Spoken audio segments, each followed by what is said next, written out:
Check 1 2 3. Check out the mics. 1 2 3.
Thank you very much, Sergeant at Arms. We're here today for the February 10th, 2026 meeting of Halifax Regional Council.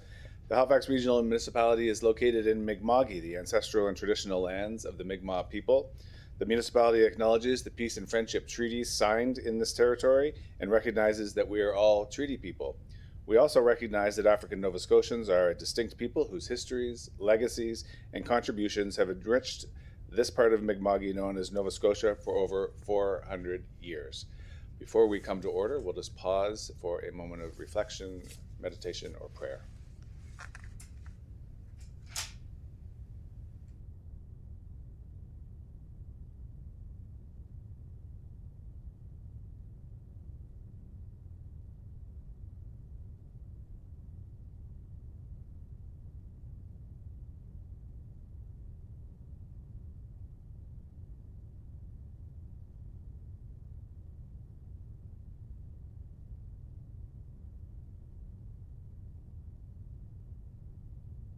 Thank you very much. We'll come to order. And first on the list are special community announcements and acknowledgements. And I'll look to see if any councillors would like to make an announcement. And I see Councillor Gillis, please. Thank you, Mr. Mayor. I'd like to announce that Sackville Snow Days are happening this weekend, February 13th to the 16th, where there will be skating, sledding, swimming, bouncy castles, and fireworks. So everybody who wants to come to Sackville, have a great time. There's going to be a flurry of events this weekend. Thank you. Thank you, Councillor Gillis. And anyone else this morning for an announcement? Councillor St. Amand, please. Thank you, Mr. Mayor. Worth repeating across all of our potential channels is that tomorrow afternoon and tomorrow evening, we have a Mill Cove planning session, a workshop scheduled with the public. There is one in the afternoon from 1:30 to 4 and another from 6 until 8:30 to have residents share their vision for the Mill Cove planning area. And ahead of our next council meeting, we also have another suburban plan session. This one is on February 23rd. We have one in the afternoon from at 2 o'clock and another in the evening at 5:30. Those will give residents an opportunity to weigh in on that much larger suburban planning process that we're underway with our staff. Both sessions are open to every member of the public, and if you visit engagehalifax.ca, there are online surveys applicable to each so that residents that are not able to make it in person can still participate in the process. Thank you. Thank you, Councillor St. Amand, and I'll look forward to seeing you tomorrow evening at Mill Cove. And anyone else on the list, colleagues? Not seeing anyone, we'll move on. Could I have a member please move to approve the minutes of January 27th? Moved by Councillor White, seconded by Councillor Gillis. I see Councillor Morse has a comment. Just buzzing in for the next one for order of business. Any discussion on the minutes? Not seeing any. Okay, all in favor, show of hands. Thank you very much. The minutes are passed. This brings us to the approval of the order of business and approval of additions and deletions. Madam Clerk, please, and then we'll go to members. Yes, Mayor Fillmore. There are 3 additions for today. Item 18.1, Mayor Fillmore, AAA alternatives for 2028-29 and 2029-30 bicycle network capital projects. Item 18.2, Councillor Daigle Gammon, facilities MDF multi-district review. And item 17.4, intergovernmental affairs. And there is a request that this item be time specific at 1 o'clock p.m. As well, we have a request to defer to a future meeting, item 15.4.1, Councillor Purdy, review of the complete streets policy in consideration of a maintenance first approach. Okay, thank you very much, Madam Clerk. So noted, and we'll move on to Councillor Morse, please. Thank you, Mr. Mayor. I'd like to request that information item 21.2 Green Network Plan Progress Report be moved to a future council meeting for presentation. So noted. Thank you very much. And Councillor White, please.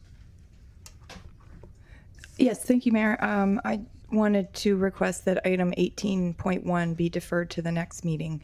That's what I want to request. Okay, so we have a process question Yeah, here. exactly. And no, you, I was going to raise process. oh, okay. I'll look to either Madam Clerk or Yes. the solicitor. So Mayor Fillmore, Councillor White through Mayor Fillmore, in order for an added item to be deferred, it actually has to be voted on to be added to the agenda first before it can be deferred. I figured that might be. That's fine. Thank you. Okay, thank you. In that case, I think we've heard the proposed amendments to the order of business. Could I have a motion to approve the order of business, please? Councillor Steele, and seconded by Councillor St. Amand. And this, my friends, is a hand vote as well. So hands up if you approve of the amended order of business. Thank you very much. That order is approved. And Madam Clerk, would Councillor White proceed now, or when the item comes up in the agenda? It would, it can happen when the item comes up on the agenda, Mayor Okay. Fillmore. All right, thank you very much for that clarity. We will go to the consent agenda, please. We have a few items on there this morning, including 15.1.1, Administrative Order 50, Disposal of Surplus Real Property, PID 400500098, Lot 1, St. Margaret's Bay Road, Highway 3, Beachville. Beachville Community Development Association request for extension to proposal submission deadline. And 15.1.2, Appointment of Development Officers. 15.2.1, increase to project number CB210021 PR-BLT Recreation Center recap. And finally, item 15.3.1, HRTG 2024-0152, request to include 5219 Arch Street, Halifax, in the Registry of Heritage Properties for the Halifax Regional Municipality. Any discussion? And I see Councillor Austin, please. Thank you, Mr. Mayor. I'd like to remove 15.2.1, the BOT Rec Center. So noted. And seeing no other names on the list, then I think we will, could I have a motion to move the, so moved by Councillor St. Amand and seconded by Councillor Mancini. And this is a digital vote, my friends. Commence voting.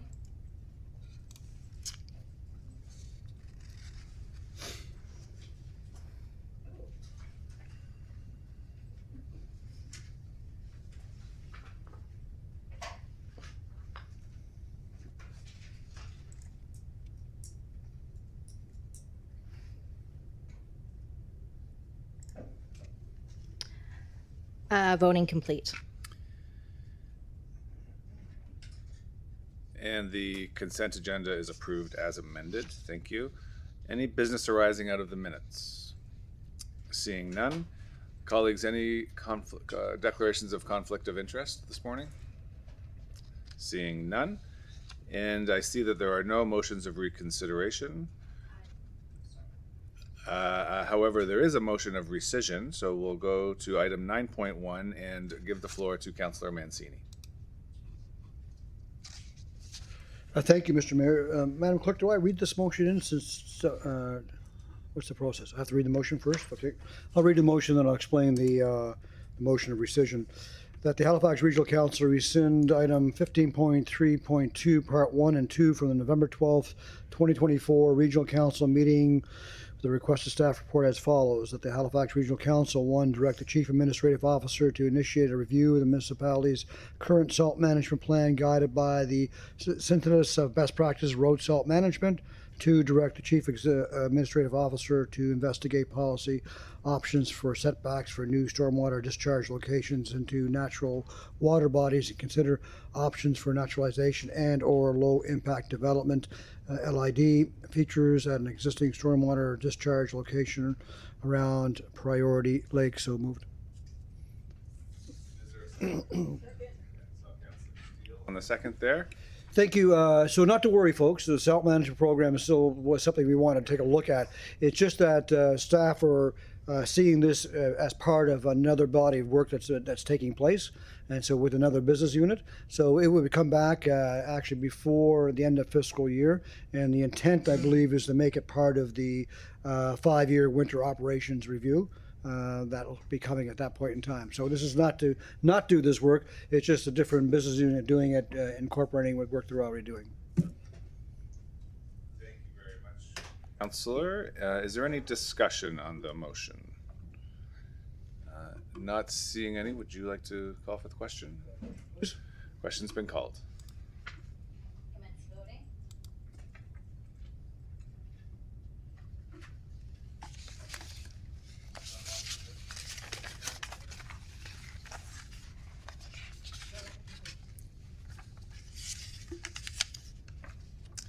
And the motion is rescinded. Thank you very much, Councillor Mancini. Is there any consideration of deferred business? I don't believe there is. Thank you. There are no notices of tabled matters. There is not a public hearing today. Madam Clerk, is there any correspondence regarding today's agenda? Mayor Fillmore, there's correspondence for item 16.1. So noted. Thank you very much. Moving to 13.2, petitions. Colleagues, any notices of petition today? Seeing none. And item 14, there are no information items brought forward. This brings us to section 15, reports. And as we know, 15.1.1 and 15.1.2 were just passed on consent. This brings us to 15.2, audit and finance standing committee, increase to the capital project at the BLT Rec Center. And the floor is yours, Councillor Austin. Thank you, Mr. Mayor. I move that Halifax Regional Council increase the approved 2025-26 capital budget project number CB210021 PR BLT Recreation Center recap by $1,400,000 net HST included, funded by debt as outlined in the financial implications section of the staff report dated December 2nd, 2025. This includes advancing $1 million from fiscal 26-27 and an account increase of $400,000. Thank you, Mr. Mayor, and thank you, Councillor St. Amand. I pulled this off consent because I just have one question.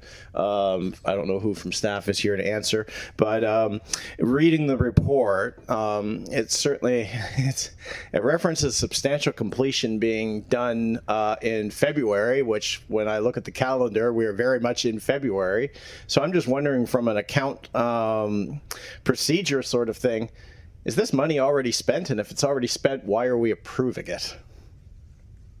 Like, what would happen if we just said no? Not that I'm in favor of saying no, but... Unpaid the center. Take paid. Unpaid it, yeah.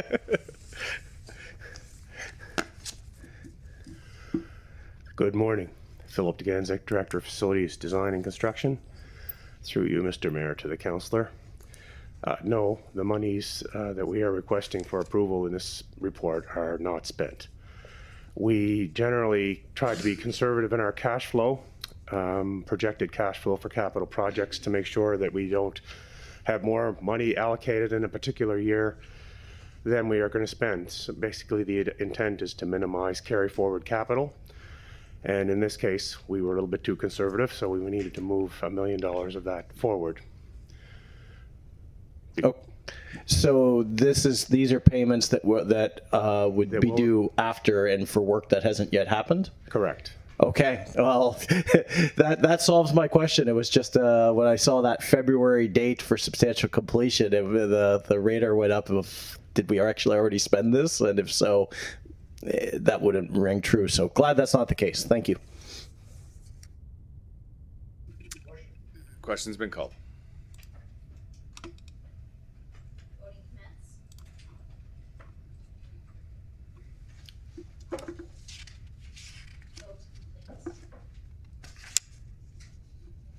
And the motion carries. Thank you very much, colleagues. And item 15.3 was passed on consent. Item 15.4.1 has been deferred at the request of Councillor Purdy. And this brings us to item 16.1, the mayor's motion regarding the AAA bike network design standard. And I believe that, go ahead, Councillor White, the floor is yours.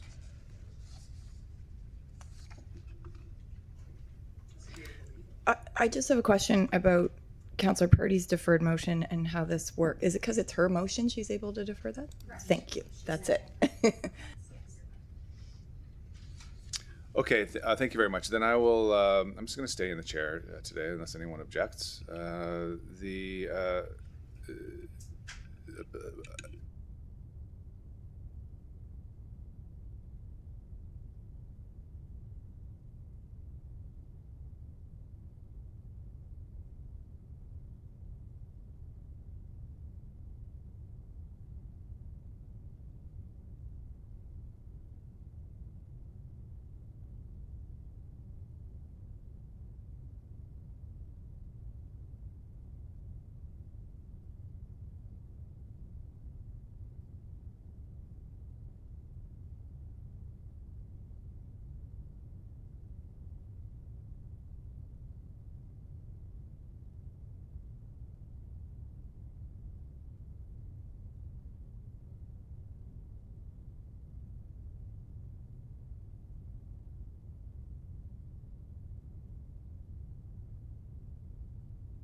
Okay, I'm just waiting for my computer to log in here. Is it a point of I order? understand, why the mayor has to vacate. I understand when we're in debate, but I just want to understand the ruling around this because sometimes we do this and sometimes we don't. And I know it's sometimes there's a point of clarification. So I guess I'm looking for our legislative assistant or our municipal solicitor to just provide some clear guidance on that, please, while deputy mayor and mayor are logging in. So the underlying principle is that nobody should be the arbiter of decisions involving them, and the chair manages the debate. So in AO1, the rule provides that if the presiding officer desires to take part in the debate, shall leave the chair, and in such case shall call on the deputy mayor or one of the councillors to take the chair, shall return to the chair before the vote is taken on the motion, except as set out above, or to provide information on any matter before the council, or to give reasons for deciding a point in order. The presiding officer shall not take part in debate because they're presiding over the debate, right? So if you're going to move a motion, and if you wish to speak to it, then the rules would provide, unless council agrees to waive it, which happens in circumstances where it's a minor point. It's not worth the effort of going back and forth. Okay, so council can waive it. Okay. Certainly, I just wanted to make sure I understood. And the conditions under which council can waive it are... Two-thirds vote. Okay, Yeah. I just wanted to be clear Yeah. on the process because... Okay, thank you very much. We seek consensus, right? Okay, that's perfect. Thank you. Great, thank you. So with that clarity, I'll hand the floor over to the mayor. Still working on signing in here, but almost Yep. there. Looks like you're almost there. Yeah. Okay. Thank you very much, Deputy Mayor. So I'll put the motion on the floor. I move that the Halifax Regional Council direct the CAO to provide a staff report that would, 1, identify cost-saving opportunities by considering alternatives to the proposed all ages and abilities AAA bikeway network that do not...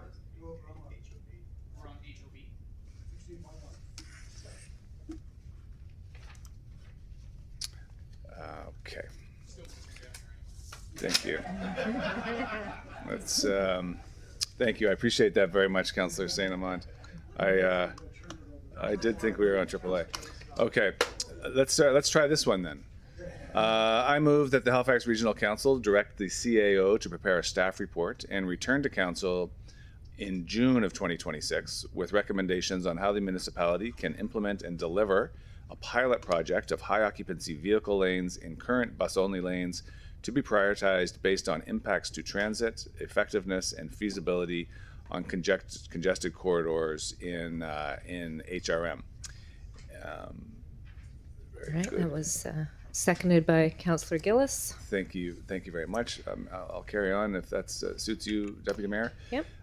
So colleagues, we're facing unprecedented congestion right now. It's tougher than ever for our residents to get themselves to work or to school or to their appointments on time as we know. And we have, of course, the TomTom findings hanging over our head, third most congested municipality in the country.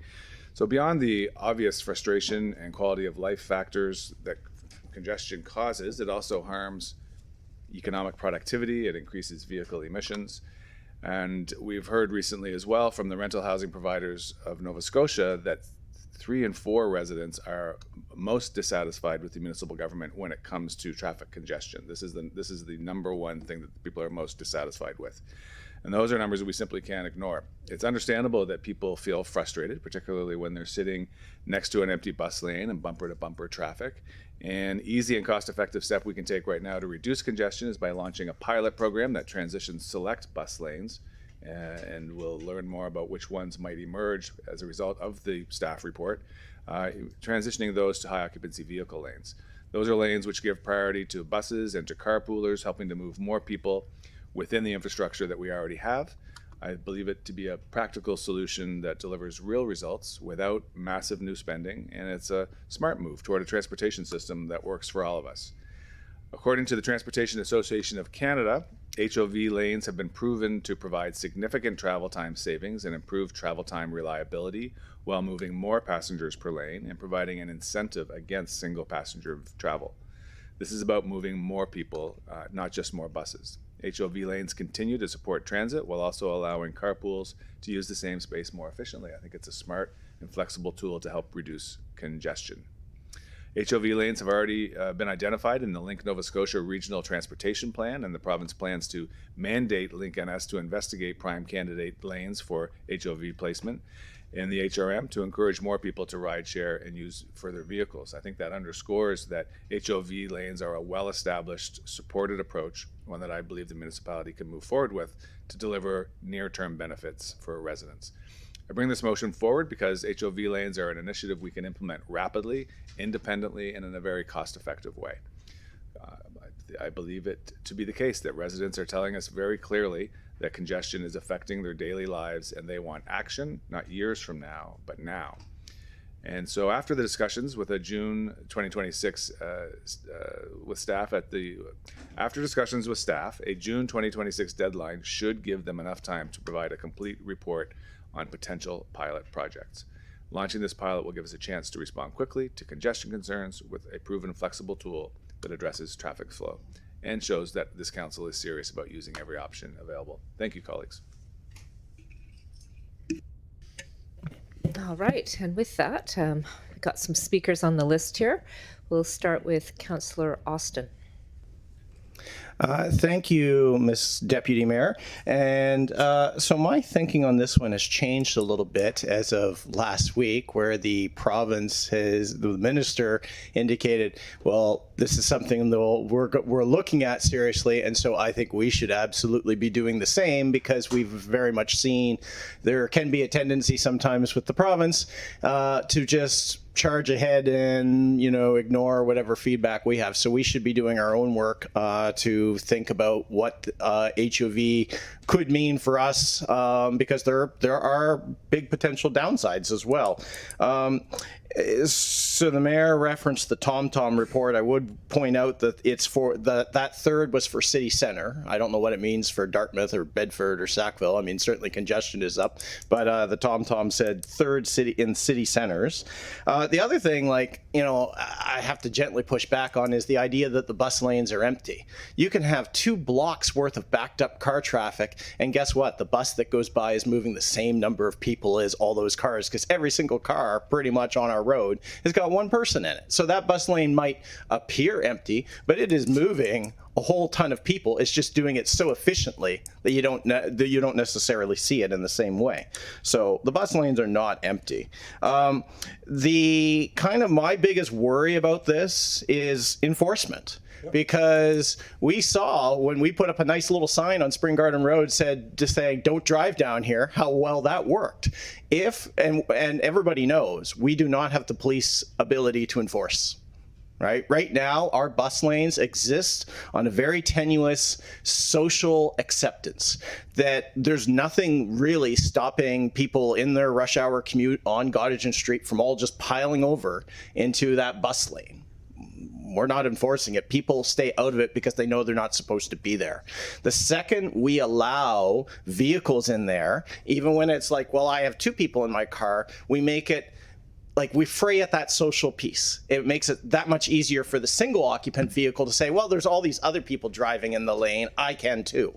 And so if we don't have this paired with actual effective enforcement, this is going to be a disaster for our transit system. It will. Like we've heard just yesterday at Transportation Standing Committee that transit is continually, for the last number of years, resetting bus timing because the buses are getting stuck in traffic and as a result they can't adhere to the schedule. So they add more time to the schedule. But congestion has gotten worse, so they're adding more time to the schedule.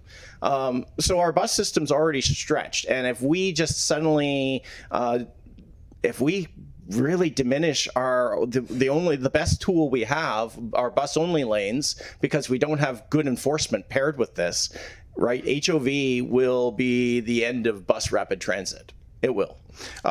So we desperately need the enforcement piece, and that is within the province's ability. Other places that have this, you can have a camera set up, and if you're going, it's snapping pictures, and if you're going by and you only have 1 person in your car, guess what? You get a ticket.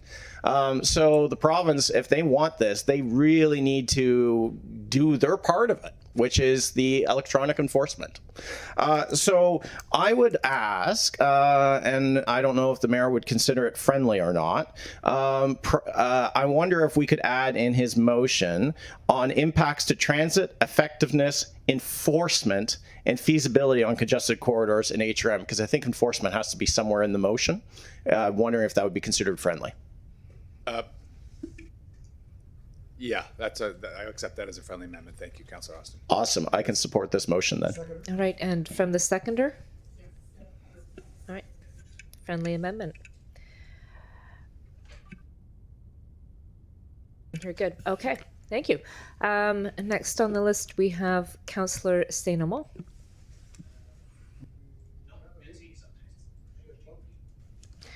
Oh, geez, people are dropping off the list. Oh, and now they're back. Okay, Councillor Mancini. Yeah, thank you. I don't know what's going on. Thank you, Deputy Mayor. I appreciate it. So my concern also is enforcement, without question, and so I support the amendment to the mayor's motion. You know, I also like to add something to that motion. I'd like to hear from HRP. You know, do they just, let's confirm, we make the comments, and I make them too, as Councillor Austin did, that they don't have the ability to enforce it. But in this work, I would like to see HRP respond in their ability to do it, because maybe it is cameras and the province has that ability. Or, you know, we've been talking about special constables, and the Justice Minister is now saying, giving permission to be able to do that in the province of Nova Scotia. Is that what we need, just to look at special constables and look at things like this? You know, an example, maybe a small example, is we know it's illegal to ride a bicycle on our streets without a helmet. Well, how often is that enforced? It's not enforced, and who's going to do that enforcement? So, you know, this is the same scenario. So I would like to see HRP made part of this and getting their feedback on it, so we know, we can confirm whether they have the ability to do the enforcement. Well, I think we know the answer, but let's get it in writing. The second part of this, though, I also want to see the data. I know Mr. Tilley announced that they want to go in this direction, but I want to see the data showing where across the country HOV lanes and bus only lanes have been effective, and the data around that. And if there's data to show that, by all means, let's go. So I'd like to see both those pieces. I don't know, the mayor is accepting friendly to confer with HRP and also look for a jurisdictional scan of HOV lane and bus only lanes. All right, thank you.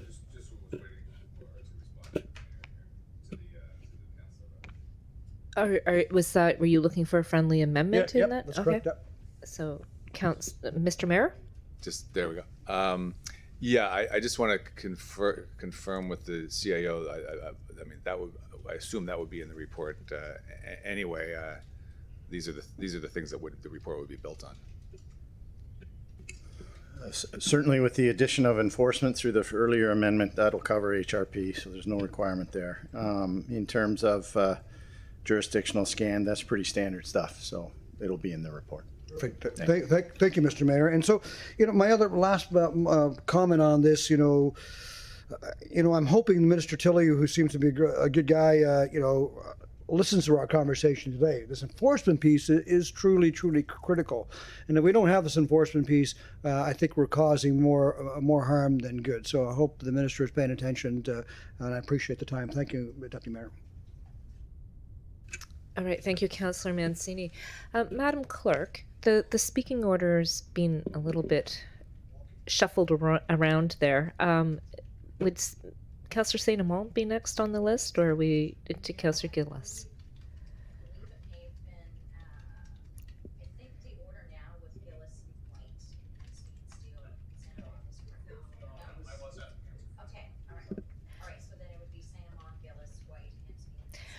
Okay, and we can give Councillor St. Amant his 5 minutes. Okay, thank you. Go ahead, Councillor St. Amant. Thank you, Deputy Mayor. I agree wholeheartedly with the discussion that the colleagues have brought up. I agree that this is a worthwhile pilot. Looking at every eventuality, the reality is when we're doing something like a well-managed experiment, if we can construct a well-managed experiment, it can reveal both positive and negative aspects of what the undertaking would actually mean to the municipality. So I think it's really worthwhile, and I like the timing of something like this. The one piece that I want to make sure that residents are really clear on is that quote unquote empty bus lane is itself an incentive for people to consider other modes of transportation. So we don't want that lane to get filled up with other vehicles. So the more we can be clear on what the distinctions are between the different modes of transportation so that residents have that carrot being dangled in front of them at all times, that's an important aspect of this as well. The enforcement definitely is a big challenge here. We need some coordination with the province to ensure that there are mechanisms for enforcement that don't wind up unduly providing for resources to be reallocated within HRP. I'd also like, and I'm expecting that this would wind up being a conversation that would take place with other emergency services as well, because it's not just about HRP having the ability to enforce. It's also about, this comparatively wide open lane that is only present in a few spots within the municipality, suddenly having more traffic on it than it used to. And there will be people that will be tempted to use it even when they're not supposed to. And suddenly that means that it's another corridor that emergency services will sometimes rely upon in order to get around congestion that may or may not be available to them in that moment as well. And so I'd like to ensure that our emergency services, both at the province level and at the municipal level, so Halifax Fire and EMS, are part of the consultation process as well, so that if they have any concerns, they're a part of the discussion that we wind up having presented to us from staff. I don't think it needs an amendment to have that included. I expect that the CAO would conventionally include those services. We've had similar discussions when we've talked about bike lanes, when we've talked about other traffic impacts that we've had in different areas of the municipality. The more we ensure that our emergency services are included in the discussion, the better off we are. We get better information as a result. Thanks. All right, thank you, Councillor St. Amant. I just want to note that the CAO has made a note of that and said we don't need a friendly amendment. That will be included. Thank you. All right. Councillor Gillis. Thank you, Madam Chair. I wholeheartedly support this. This can't come soon enough. One of the examples I can think of is Bayers Road. I mean, you're stuck in traffic, you have an empty lane right beside you. It's already causing frustration. But I do have a lot of concerns.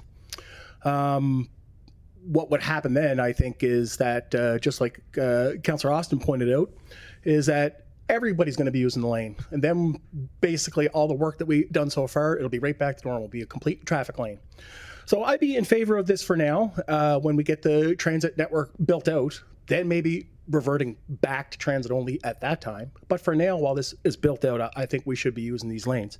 But I do have questions. The province is already working on this. How far along are they in the process? Maybe the CAO can speak to that. It just doesn't make sense to do a report if they're going to implement this in the next month, weeks, whatever. Do we know where they are? Yes, per the minister's comments, they're about to start. They will consult with Parsons, which is their engineer of record, and their firm on retainer. We will collaborate with them on that work. Okay. All right. Thank you very much. All right, thank you, Councillor Gillis. Next, we have Councillor White. Thank you. May I please have my 5? I don't know why it's 3. Yep. Okay. I can't support the motion because of the way it's written, that how it's specifically written that we want to go forward, that we can implement and deliver. If this was worded somehow like, please list all the reasons why this is a terrible idea, I could vote for it, but I just can't. We just had presentations yesterday from Transit about how the biggest thing that would help them out is having more transit priority, like signals and lanes. Like, we know this. This is what we need to be talking about, is reallocating more lanes to transit. Even if this was talking about looking at lanes that are right now not bus lanes yet, like, oh, okay, maybe we could talk about some 4 lanes that could go HOV. But to talk about the lanes that we've already dedicated to transit and we use for transit now, I just can't believe we would go that way. Induced demand.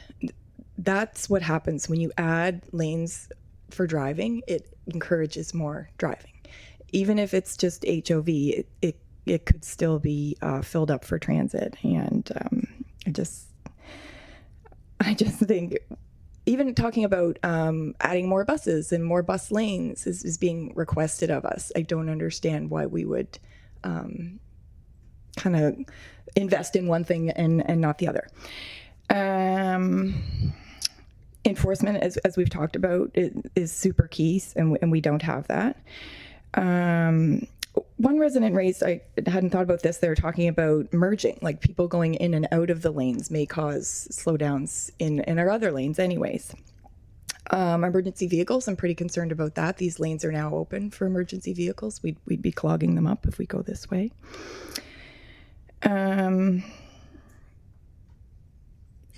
I mean, this is not a big deal, but some of these lanes are used for cycling as well. So you're taking away another path that people do use. So I understand that the province is interested and we should work together, but we got to be talking about facts and what makes sense. And I really don't think this makes sense, so I can't support it. Thank you.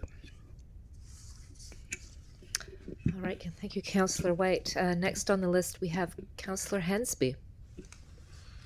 Thank you very much, Deputy Mayor. Well, Friday afternoon, I had the opportunity with the PC annual general meeting going on. There's a typical premier's caucus lunch with past MLAs, and I had an opportunity to speak to the group and said, "Stay out of our bus lanes and bike lanes, please," because I said, we got a job to do, and I said, unless you want to give us, the ability to enforce it, we need the cameras. We need, you cannot enforce HOV without camera technology, and we need to move that forward. My concern, though, has already been expressed by many here. I think the bus lanes should be dedicated for transit and for emergency vehicles. They need to get in and through traffic wherever necessary. Having cars going in and out, occupancy-wise, it's going to be hard to enforce unless you have the camera technology to do it. So I'm all prepared to wait for the report, but I'm having some great difficulty in supporting HOVs in our transit lanes unless we have wider roads. You need to have more capacity for these kind of things. Look at Washington, D.C. when they put in their express lanes, and then it became OHV lanes, and then it became by a toll lanes to get traffic through. People are starting to pay a higher price just to get through traffic. Are we going to be going down that road too? We got rid of tolls already off the bridges, but I'm just kind of concerned, though, is that HOV is fine if we have the capacity. Do it on the 100 series highways where we, as you come into town, that's where the clogging starts to begin. So I think that we should look at that. It should be the 100 series highway should have the dedicated lanes first and foremost before we start talking about our major transit corridors. Thank you. Thank you, Councillor Hensby. Next on the list, we have Councillor Steele. Thank you. I think everything's pretty much been said. I'm prepared to support the staff report. I too have concerns about enforcement. I'm concerned about how this has worked in other jurisdictions. I know it has worked quite successfully in some other jurisdictions. I don't know if it would work well here. I am concerned about providing a disincentive to use transit.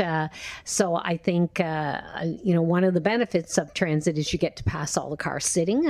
I do wonder how much this would reduce congestion, because most of our lanes in the city are very short and not continuous. So there would be going in and out, as Councillor White mentioned. I have a lot of reservations, but given that the province is moving forward, I think it would be strategic of us to go forward with the staff report so we're armed with more information. So I'm comfortable with going forward. Thank you. All right, thank you, Councillor Steele. Councillor Daigle Gammon. Thank you very much, Madam Chair.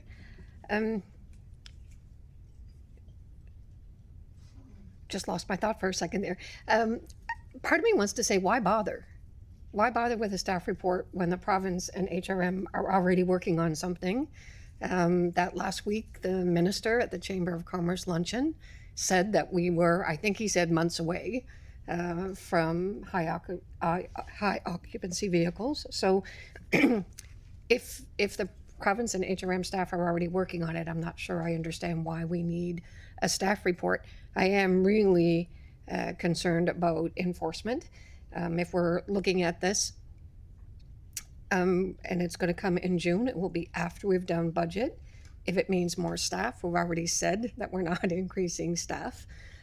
So there's a lot of questions. And so, if the motion is approved for a staff report, so be it. But I do wonder if it's really necessary at this moment in time, because we're working on it anyway. Thank you, Madam Chair. Thank you, Councillor. Next, we have Councillor Hinch. Thank you, Madam Chair. I feel like we're just going backwards. We're continuing to go backwards. We put the bus lanes in. The bus lanes are working. They're working for the people that they need to work for. I wish transit was here at this point in time. Is there anybody from transit here to speak? Because again, we had this full, robust conversation yesterday, how they have restraints. I just don't understand why we're going backwards. Mr. Mayor, can I support your motion? Because I feel that it will affect a lot of residents. Right now, I see cars parked in the bus lanes, and there's no enforcement that's really being done about that.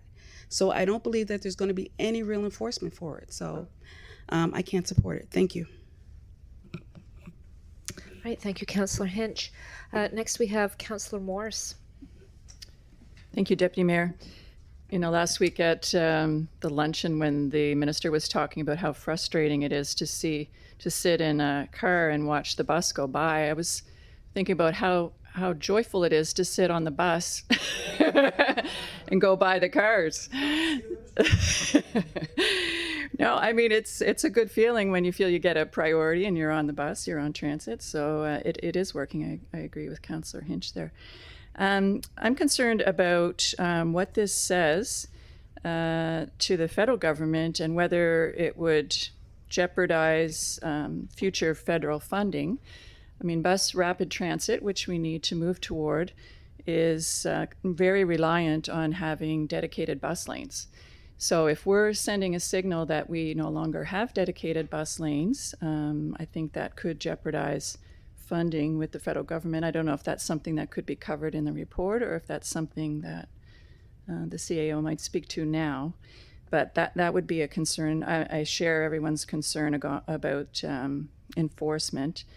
my understanding is that the timeline for camera enforcement, if the province were determined to bring it in, would be at least 3 or 4 years away.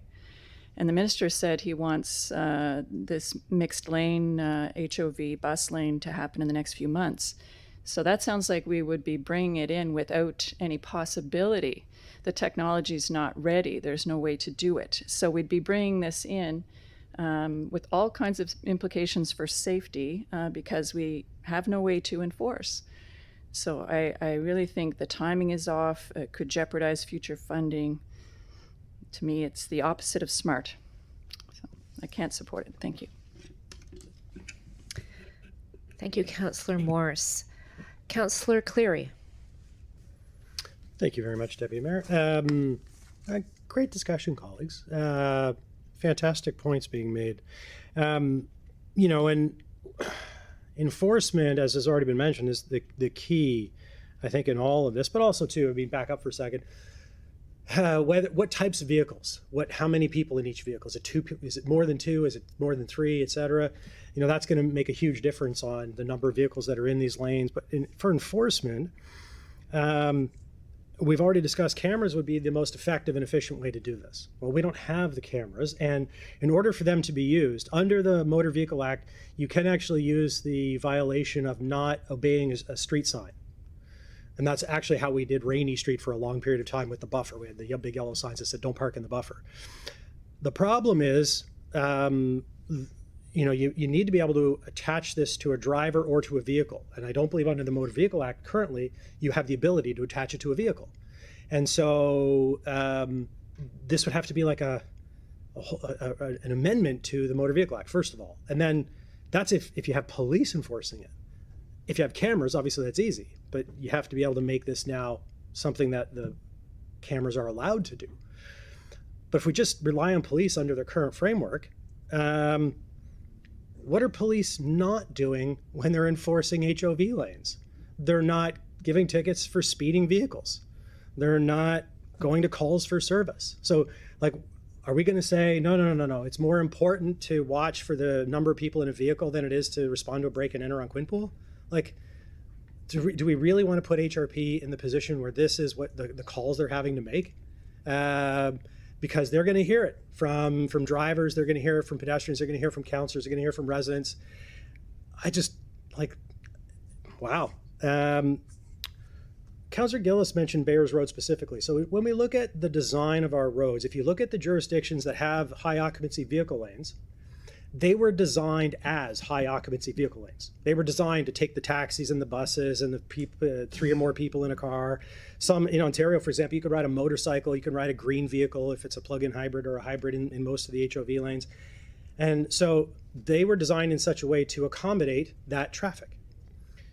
We have bus lanes, dedicated bus lanes. So Bayers Road is a great example. If you've driven down Bayers Road, you know it starts at Roman. So you get the lay-by, and then all of a sudden now you're in a bus lane. Well, that continues on to the driveway of the mall. And then there's a transit priority measure to get you through, and then you're still curbside.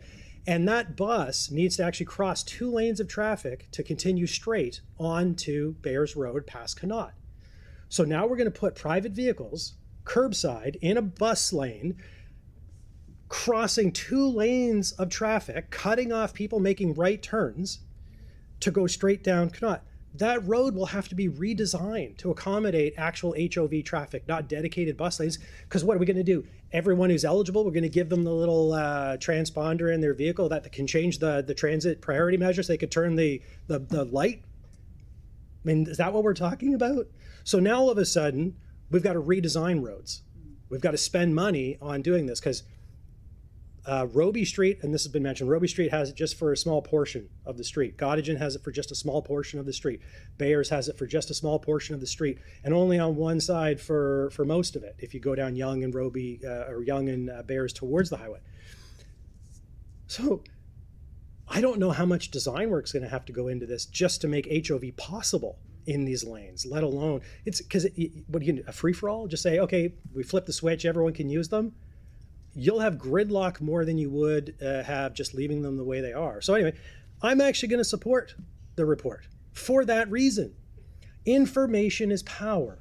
once it comes back, and to Councillor White's point, once it comes back and says what a stupid idea this is, the council won't vote for it. And so in order to get that information, though, we've got to pass the motion, get the report, and then come back and say, well, if you really wanted to do, even on a temporary basis, HOV in your dedicated bus lanes, there's a lot of work you got to do. And so let's get that information and see where we are. Thank you, Deputy Mayor.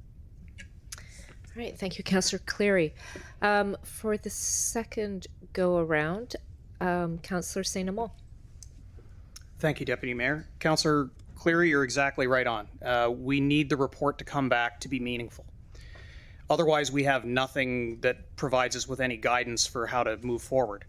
I think it's important that the pilot conditions are reflective of the reality that we are seeking to measure. So absent electronic enforcement, then if that's our ultimate hope, we can't measure that if it's not already in place before a pilot begins. So I would expect that the staff report will wind up pointing that particular weakness out in the process. And so it very well may be that the staff report says, well, we can't do this now, or we have to wait until certain conditions are met in order for the pilot to truly provide council with meaningful data upon which to act. So that's the piece of this that I think is really worthwhile in going through the exercise of the staff report. It's to identify the strengths and weaknesses of, if we call it an opportunity, the shift to include HOV in bus lanes. It may be entirely unpalatable, and that winds up being the conclusion of the staff report. But without that being fully explored and the conditions being measured by our staff, then we won't wind up with that information.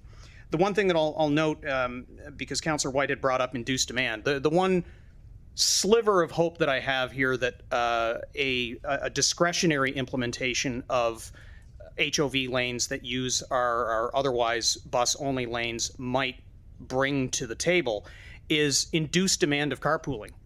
There is that possibility anyway that it could encourage that kind of behavior, but I think it's more likely that we'll wind up having problems with it than actually solving some traffic opportunities that we have here.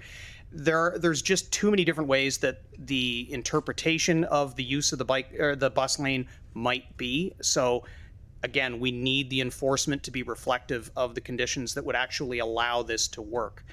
Every jurisdiction that I've ever been in that has had HOV lanes, it's been mostly outside the core. I've not actually been in a municipality where there have been HOV lanes inside a downtown area.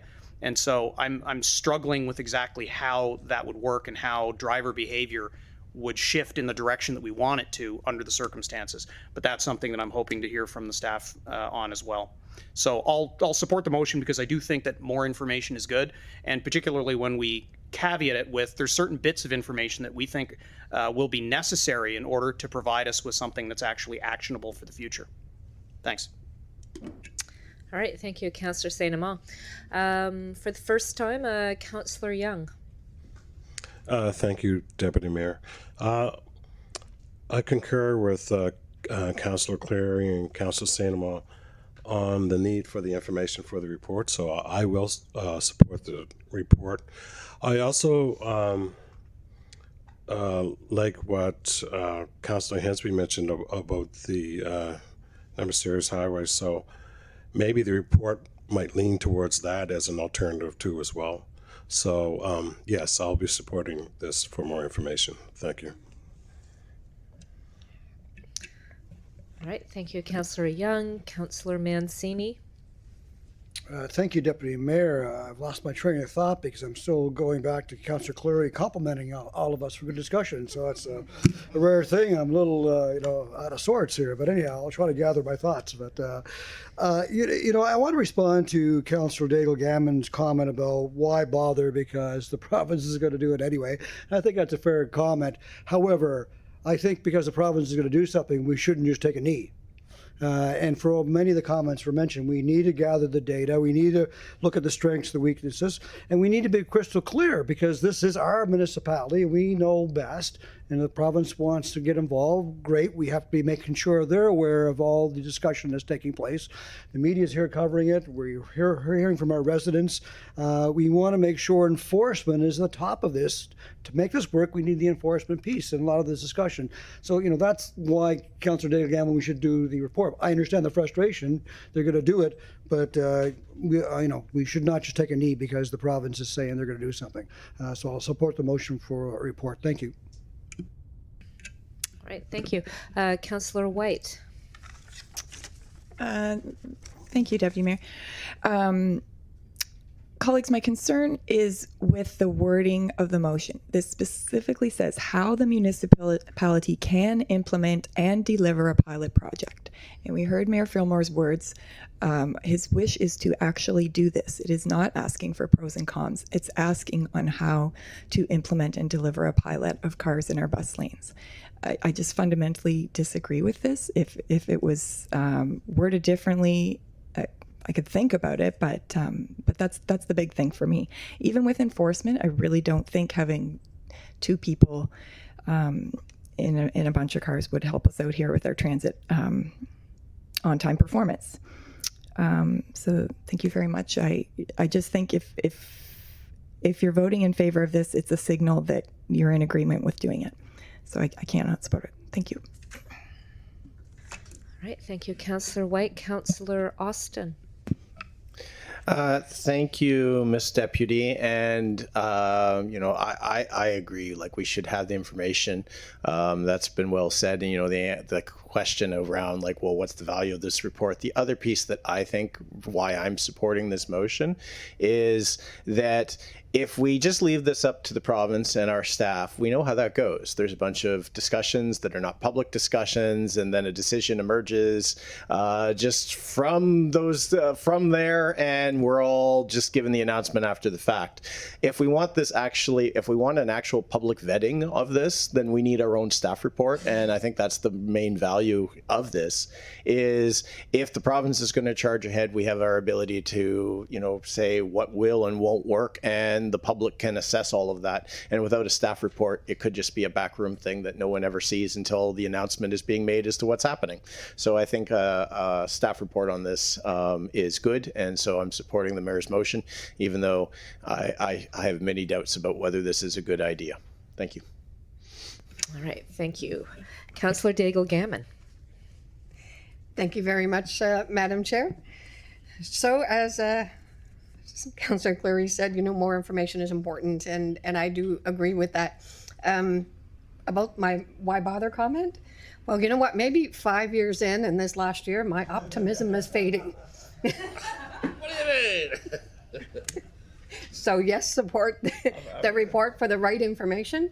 But I think that we're going to have to really receive that and be very, very analytical, very critical of what is in that report and whether or not we go forward. So thank you very much. All right, thank you, Councillor Daigle-Gammon. I have a few thoughts on this. I don't know how we want to do that. It's not my motion. If it's okay, if I can just give my thoughts. Do we need a vote on that? Unless there's an objection. Is there an objection? No objection? Okay, thanks.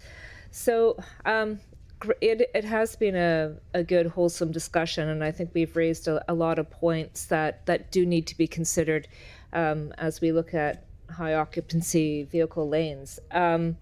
My main concern is that whatever we do does not distract from laying down a bus rapid transit system. I feel that needs to be our priority, because that is going to be the biggest game changer in congestion and how people can move around this city on a daily basis. So I just want to make sure that's paramount.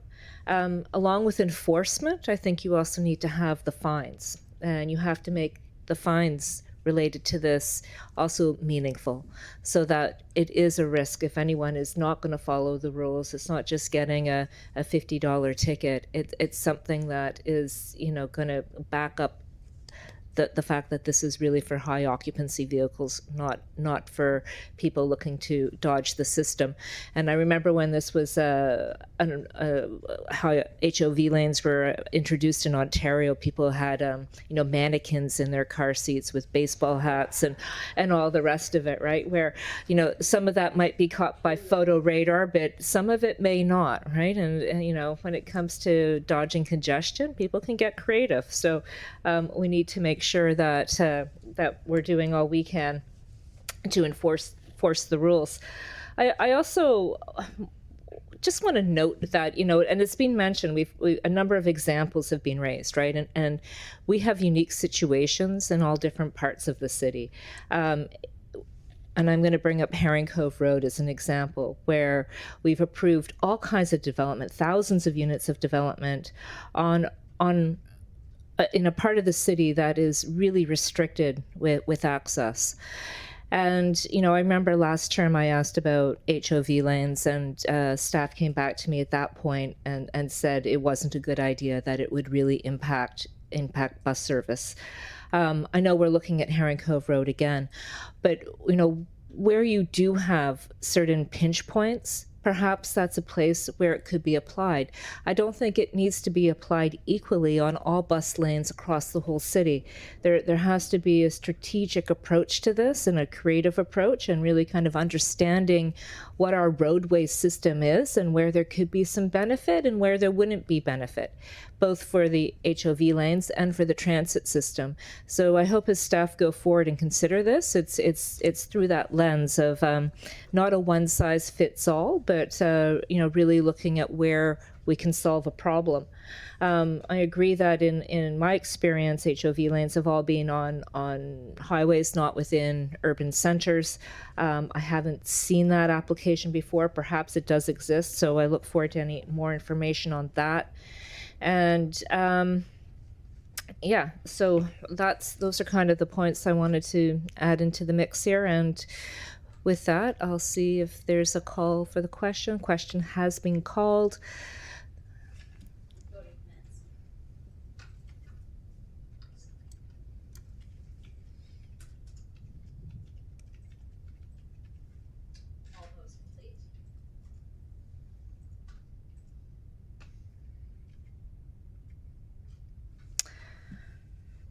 Okay, so with that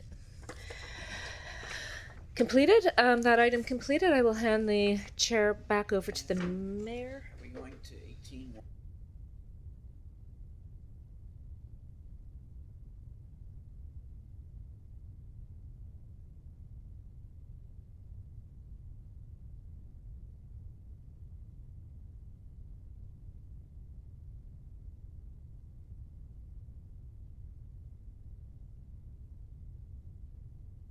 Well, Mr. Mayor, since you're putting the motion on the floor, perhaps while you're waiting for the computer to boot up again, you can just put the motion on the floor and speak to it? I need my computer for that. If you just give me a minute, please. Okay.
All right, the floor is yours, Mr. Mayor. Thank you very much. Deja vu here. I move that the Halifax Regional Council direct the CAO to provide a staff report that would, one, identify cost-saving opportunities by considering alternatives to the proposed all ages and abilities, or AAA, bikeway network that do not meet the AAA standard for projects planned for construction in the 2028, 2029, and 2029-2030 years, and two, identify opportunities to prioritize network implementation that close gaps in the network rather than upgrade existing segments. Thank you very much for that. So, colleagues, following our discussions at last week's budget meetings and our most recent council debate on the AAA bike network, I believe it was the right thing to do to return to council with a motion that allows us to consider our approach for the final 2 years of the project.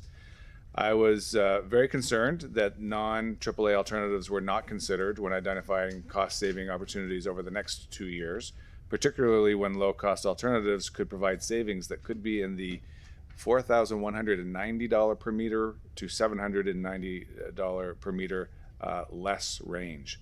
Significant savings were left behind. Project costs have already escalated over $60 million above the original $25 million funding envelope. That's about 1,000% increase for HRM's share, if you're paying attention to that. And I think it's important for us as a council to be able to scrutinize all of our options to make sure that the way forward reflects the fiscal capacity of our municipality. This is a majority debt financed project. The final 2 years saddles taxpayers with over $28 million of debt, which inevitably means more debt servicing costs. It is debt intensive. Last year's debt servicing costs taxpayers $44 million. Staff's conservative estimate that this amount will double to $89 million by 2028 and beyond $100 million in the years shortly after that. I believe as a council, we should be looking at every chance available to slow this acceleration of debt servicing costs. As staff noted 2 weeks ago, a more cost-effective approach could also allow us to deliver the network more quickly, rather than waiting until 2029-30 for the anticipated completion of the AAA network. I believe it's both reasonable and responsible for council to obtain clear, comprehensive information on the performance of lower-cost alternatives to the AAA before dismissing them. And importantly, proceeding with an initial lower cost option preserves council's flexibility to upgrade over time as financial conditions improve, rather than committing taxpayers to higher upfront costs today. In short, this is about making informed decisions, not predetermining an outcome, but ensuring that we have the full range of options, costs, and timelines before us. The information in the staff report will allow us to balance fiscal responsibility with long-term objectives and make choices that are sustainable for both the taxpayer and the municipality. Thank you. Okay, thank you, Mr. Mayor. First on our speakers list, we have Councillor, oh, yes, sorry, is there a seconder for that? Councillor Young, yep. Okay, thank you. On our speakers list, Councillor White. Thank you, Deputy Mayor. I'm chiming in to request that we defer this until the next meeting because the public is unaware of this motion because it's an added item and it's not a time-sensitive thing. So I would like to defer it to the next meeting so people can digest it and provide feedback if they want to. Okay, so all right, so we will have a debate on the motion to defer. And we'll start with Councillor Hensby. Not on the deferral. Not on the deferral. Okay, Mayor Fillmore. Thank you very much. And colleagues, sometimes we fall into this trap in the council chamber of debating the content of a report before we have the content of the report. This really is just a motion to ask for a report. The community and council will have ample time to digest the information in the report when it comes back prior to any kind of debate on the content of the report. Again, today's debate is just on whether or not we want the report. So there's no harm to the public done here today. Thank you. All right, thank you, Mr. Mayor. Councillor Cleary. Thank you, Deputy Mayor.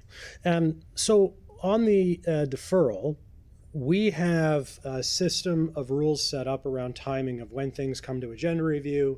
And the reason we publish our agendas on Fridays could be as late as Monday, but Friday for the next week, is to give the public the sense of what it is we're going to be doing and to have people here. Doesn't matter if it's a report for a staff report from council or if it's a staff initiated report for something we're doing. That process is to ensure the public has the information in a timely manner so that they know what we're discussing. If they want to write in, if they want to show up in person, they can do so. So actually, Councillor White makes an excellent point. And because this is one of those awkward situations where it's the mayor's motion and it's the mayor and the CAO who do agenda review, who put that stuff on the agenda. If it was my motion, because I know this has happened to me before, if it's my motion, oh, well, you know, we didn't think that was important, but we'll put it on added items and people can vote to see if we add it to the agenda when we get there. And so this is one of those situations where I think, you know, there is, I don't want to say favoritism, but there's certainly a bias towards this report because the mayor and the CAO are agenda review. And so from my perspective, I agree that I would rather see this circulated. And that's why the mayor talked about his notice of motion on the radio the other day. The reason you give notice of motion is to allow that period of time so that people know you're bringing something forward. We have no notice of motion. This is all of a sudden out of the blue. Having said all of that, I'm actually going to vote against the deferral because I'd rather have the discussion today. I have my notes prepared. I know what I'm going to say. And I'd rather do it now than wait a couple weeks to say the same thing that I would say 2 weeks from now that I'll say today. And so I agree with Councillor White that this shouldn't be on our agenda today. This should have been a notice of motion. We should have discussed it at some later meeting in fairness to the public. But I'm ready to have the debate, so I'm going to have it today. Thank you, Deputy Mayor. All right, thank you, Councillor Cleary. We have Councillor Young. Thank you, Deputy Mayor. I'm as a no towards deferral too. So I would like to have the debate today. Thank you. Thank you, Councillor Austin. I'm going to support Councillor White's deferral motion just because what would Tuesday be without another discussion about bike lanes, right? You know, this is every Tuesday, so why not do it again next week, our next council meeting as well? I think Councillor Cleary up until the very end made some really good points. The reason to defer is because for the public, right? There are people who probably will probably have some feedback on this, and I think they should have a chance to provide that feedback before a staff report request goes forward. We sometimes fall into the trap of, oh, it's just a staff report. Well, it's not, right? Like we should, like when we request a staff report, we're committing municipal resources to responding, and we should think about that carefully, whether it's something we actually want to do. And the public should have a chance to also weigh into that. I mean, if you don't think the public feedback has any, bearing on things, I would just remind, not to put you on the spot, Councillor Morris, as to the roar of Bedford Ferry that occurred in this chamber just on the notion of a staff, not even a report, a briefing, so not even the full meal deal. So to say that it's just a staff report, the public will have lots of time later, I think is a cop-out, right? We should put this on the agenda and people should have a chance to contact us. So I will support the deferral. All right, thank you, Councillor Austin. Councillor Morris. Thank you, Deputy Mayor. I'll support the deferral. I think the item we're talking about isn't super time sensitive, and another couple of weeks won't make a huge difference. We're talking about funding in out years, so I support the deferral. Thank you. All right, thank you. Mr. Mayor? Thank you very much, colleagues, for the conversation. It's just important to note on the record that we have a process here for adding things to items to agendas. That process was followed in this case, just by the way, as it was by Councillor Deagle-Gammon for item 18.2.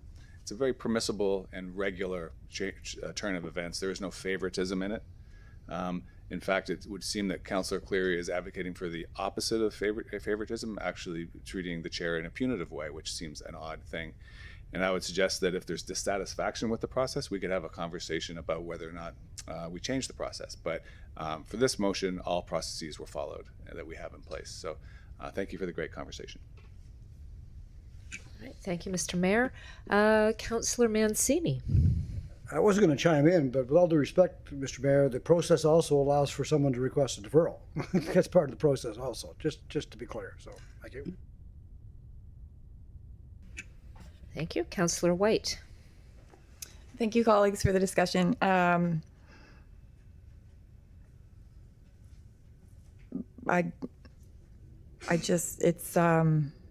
This is something that we're talking about 2 to 3 years in the future. It's quite impactful. It's like a big strategic change of something. And I'm fine to have the conversation. I just really think that this should go out to people first because it's a big change to our strategic plans. And we don't necessarily, just because someone brings a motion doesn't mean that we have to pass it for a staff report. I think it's on us to choose what staff work on. So anyways, I just think we should talk about this next week once people have a chance to look at it. Thank you.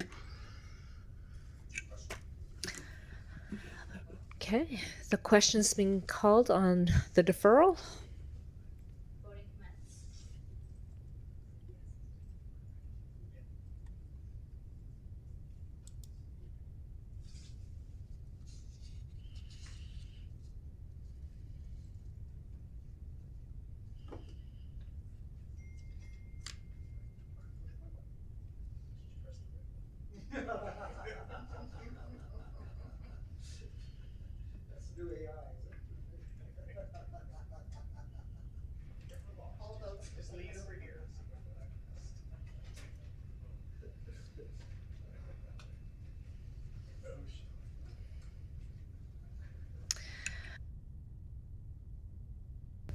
Okay, so the deferral has been defeated, and with that, we'll move back to the main motion. And Councillor Cleary. Thank you, Deputy Mayor. I'll be very brief. So to put things in perspective, we're going to spend more on simply repaving roads this coming year than we will on all the bike infrastructure over the next 5 years. On road maintenance, construction, everything with regard to roads, we're going to spend more just this year, 3 times more than we're going to spend on bike lanes over the next 5 years. So let's just frame it in terms of what we're actually talking about in dollars spent. Let me also then talk about the content of the mayor's motion. And I'll just simply say, when I got elected, part of the reason, one of the primary reasons, was road safety. I'm tired of killing people on our streets. I want to kill fewer people, not more people. And I will simply end with, paint is not infrastructure. The reason we adopted a AAA, all ages and abilities network, is because it is safe. It separates people on those arterials and collectors from traffic. If you don't want to do that, you're essentially saying, I'm fine with killing people. In fact, I'm fine with killing even more people on our streets because we're going to get more people to ride, maybe marginally more, because the other thing we know is that unless you provide safe infrastructure that feels comfortable, you're not going to incentivize those people who fear cycling to get into that safe infrastructure. So if it's simply a painted line on a road, you're not going to increase the number of cyclists by very much. And so if you believe in our integrated mobility plan, we want to have a mode shift of people from private vehicles to more sustainable forms of transportation, more transit, more cycling, more walking, more rolling. If you say, well, we're not going to build safe infrastructure to incentivize people to get out of a car and get on a bike, well, your mode shift goal isn't going to be met, which means our climate change goal is not going to be met. And we're going to spend more money. So we know that the more vehicles, potholes were a recent discussion. The reason potholes are getting worse, 2 primary drivers: climate change, heavier vehicles. You've got more wear and tear on a road, because we know 87% of new vehicles sold in Nova Scotia, and that's pretty much true across Canada, are pickup trucks and SUVs. The average vehicle is getting heavier on the road. You also have a lot more construction, so you have a lot more large vehicles on our roads. you have, with climate change, more frost-thaw cycles in a single day. You're going to have water seeping in, freezing, crystallizing, expanding. The road degrades even faster. Heavier vehicle driving over more degraded road, more potholes. So, you want less potholes in Halifax? Then you want more people on bikes. If you do not AAA network, you're going to have less people on bikes than you would if you do a AAA network. So this is one of those cut off our nose to spite our face sort of things that we're going to say, you know what, let's save a couple bucks, but spend thousands, millions more in the future by making wrong decisions today. Thank you, Deputy Mayor. Thank you, Councillor Cleary. Madam Clerk, is this the back to the original speaking list so I can, it's in order? Okay, so with that, I'll go to Councillor St. Amant for the first time. Thank you, Deputy Mayor. Councillor Cleary points out an important facet of some of the discussions that we've had over the last several weeks. Separated infrastructure is something that is in high demand in order to deliver safety. But we hear about it more often when there is demand for sidewalks in rural communities than we do for bike lanes to deliver similar levels of safety for cyclists. And so that's one of the things that this AAA network is meant to achieve. It's to level the playing field. It's to deliver safety for those that are not walking and are not in cars. So I completely understand what the objectives were in putting together the AAA network. My thinking on this particular motion is a little bit more focused on the notion of some gap filling, but what I would note is that I'm interested in gap filling that also meets the AAA standard, because if we're going to fill in gaps between existing AAA pieces, we're not going to get any useful information out of filling the gaps with something that doesn't meet the AAA standard.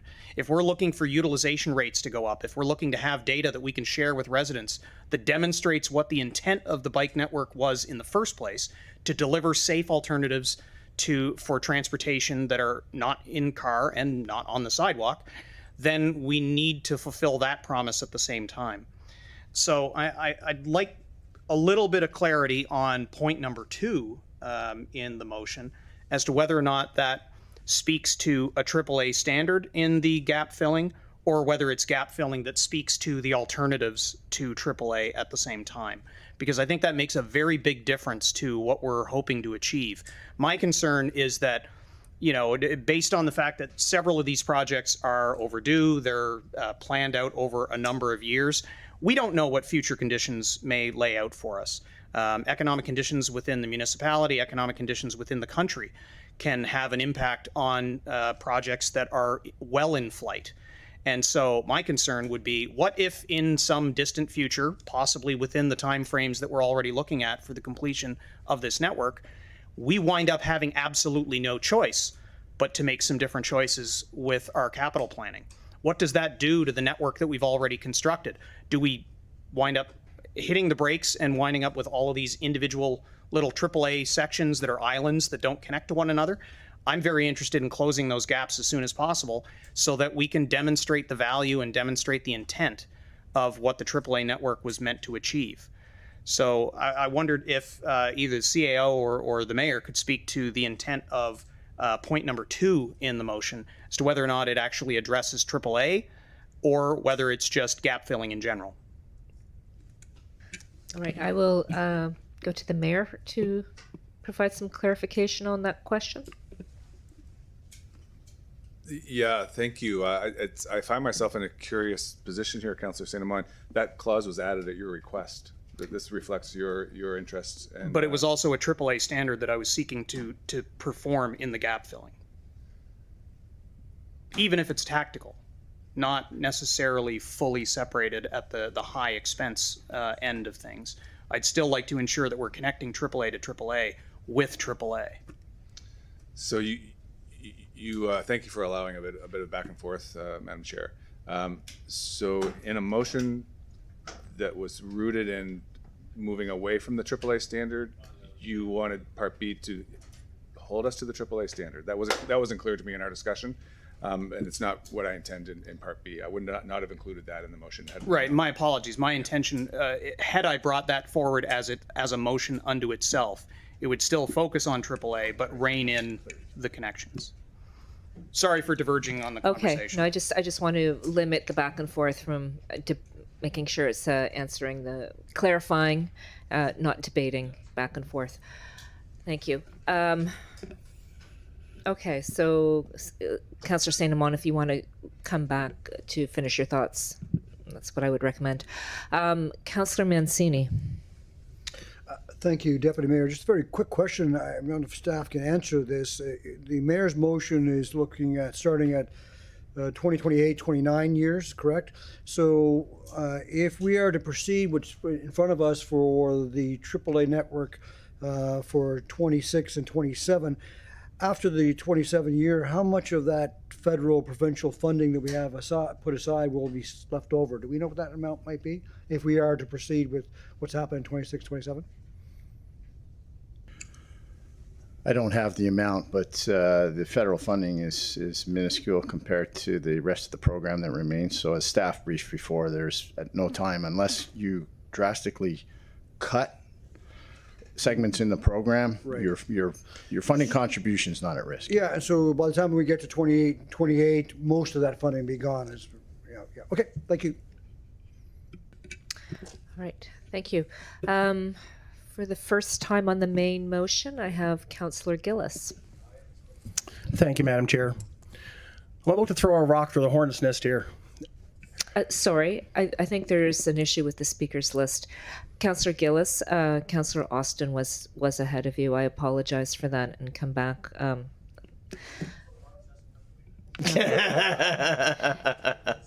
Sorry, Councillor Austin. I'm just going on. No, it's what's on the screen okay. here. It did show as 3, but I spoke on the deferral, not on the main one. So, first thing I want to just note is, colleagues, like every bike project, every street project comes before this body to be approved on, bit by bit, like each and every one of them. Right. That has been the process that we've followed. I don't know why we have to continually now try and do this on a macro level when what makes sense in each individual area varies. And we have varied it as we go through project by project.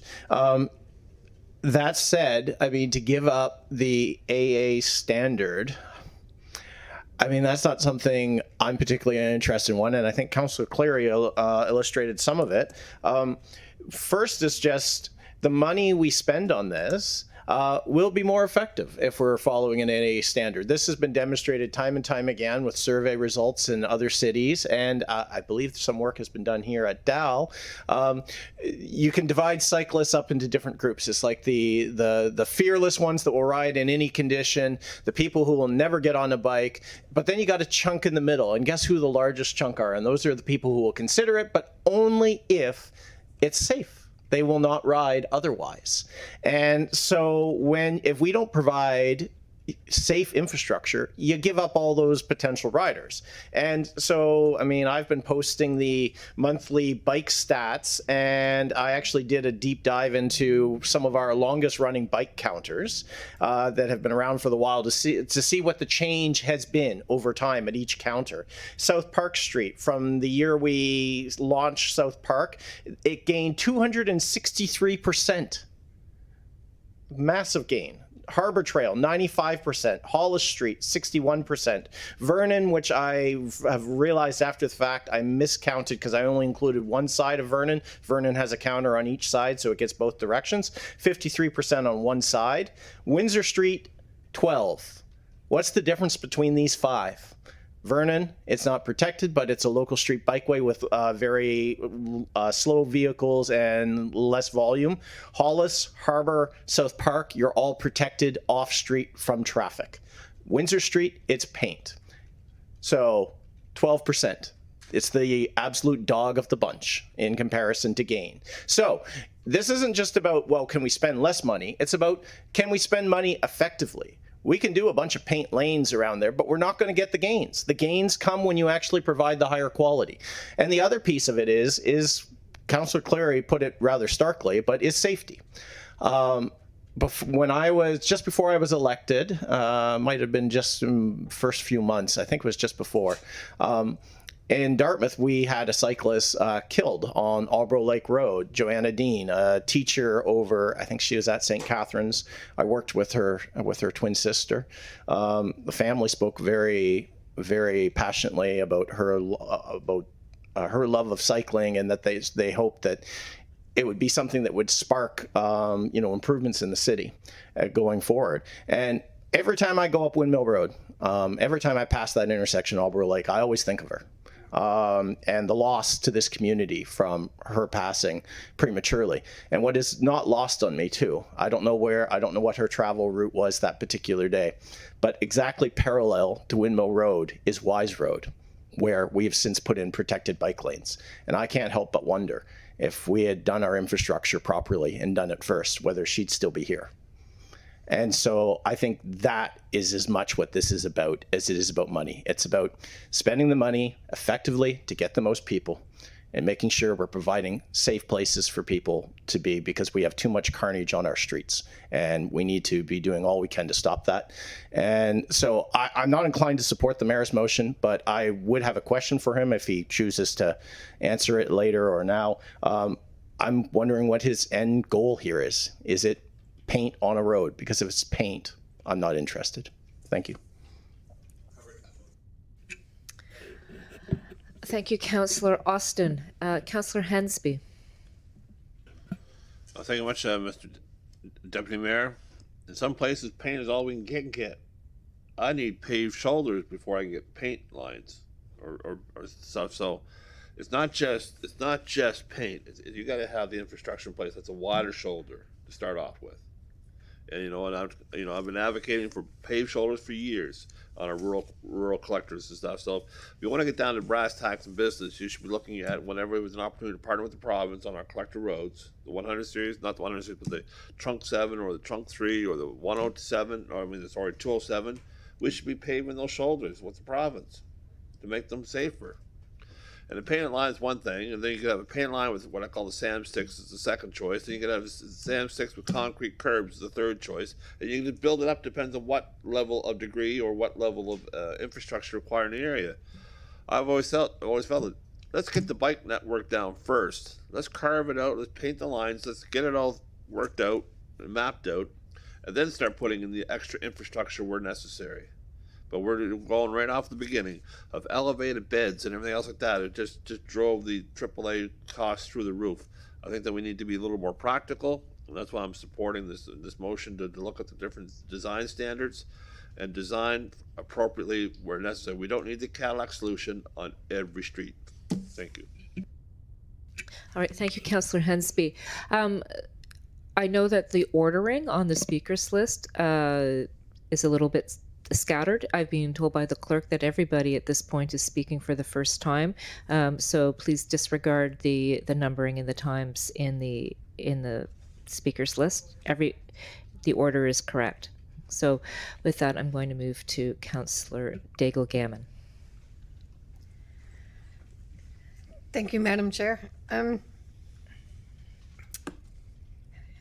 Yeah, what's a Tuesday without talking about bike lanes? I have a bike for sale. Because I'm not as good a cyclist to be on our roads, to be absolutely honest with you. I'll go on the trails, they're great, but I'm not going to go on our roads because I don't find that they are made as safe for people who cycle as we need them to be. I also know, though, that the conversations that I have with everyone is, why does it cost so much money? Why are we spending so much money? Nobody wants to see the kinds of investment that it's going to take. But at the same time, they also want people to be safe. So it's kind of double-edged sword for everybody. We're not quite sure. My question about this motion, though, it's more about one of clarification, because at budget, we do have the motion where future capital projects are coming forward in terms of coming forward with a balanced budget. So I'm just wondering where this motion then connects with the motion that we have at budget. If somebody could answer that for me.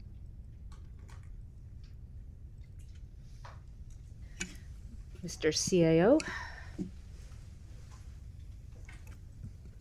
supposed to have an override, Mike, but it doesn't override. Okay.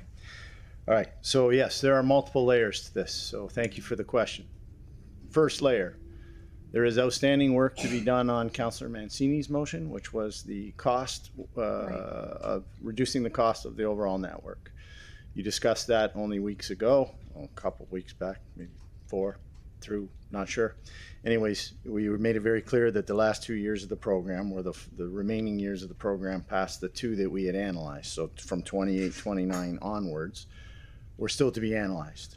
We also made it very clear that unless we received other direction, that those would be analyzed in a AAA framework. So in other words, we would look for cheaper alternatives, as we did in the first 2 years of review and brought for your consideration. We would do that for the remainder. So that work remains outstanding. Overlapping on that, Council gave us direction to review years 2 through 4 in the capital plan with a number of considerations, the chief amongst them being the maintenance split combined with the growth of the projects, but all within a 12% debt threshold. Okay, so we're doing that work as well. I believe there may even have been another motion on top of that from Councillor Purdy to maybe extend things lower and slower, which quite frankly is what happens when we're going to try to hit the debt threshold for the out years. Then we put in this motion. So once staff saw this motion, we believe this is another layer that really builds on the work that we are doing under Councillor Mancini's motion for the remainder of the program. Only what this does, our interpretation, is it opens up to look at non-AAA alternatives. So we were going to look at cheaper alternatives within a AAA standard. This would look at AAA plus non-AAA alternatives. And then, just because it came up on item 2, our understanding of this is just as it's worded, that I guess this is where the disagreement may be between on the motion, is that this is about prioritizing closing of the gaps. I must say, we're near the balance of the end of the program. Most things do close the gaps, but we'll keep that. If this passes, we'll keep that in mind.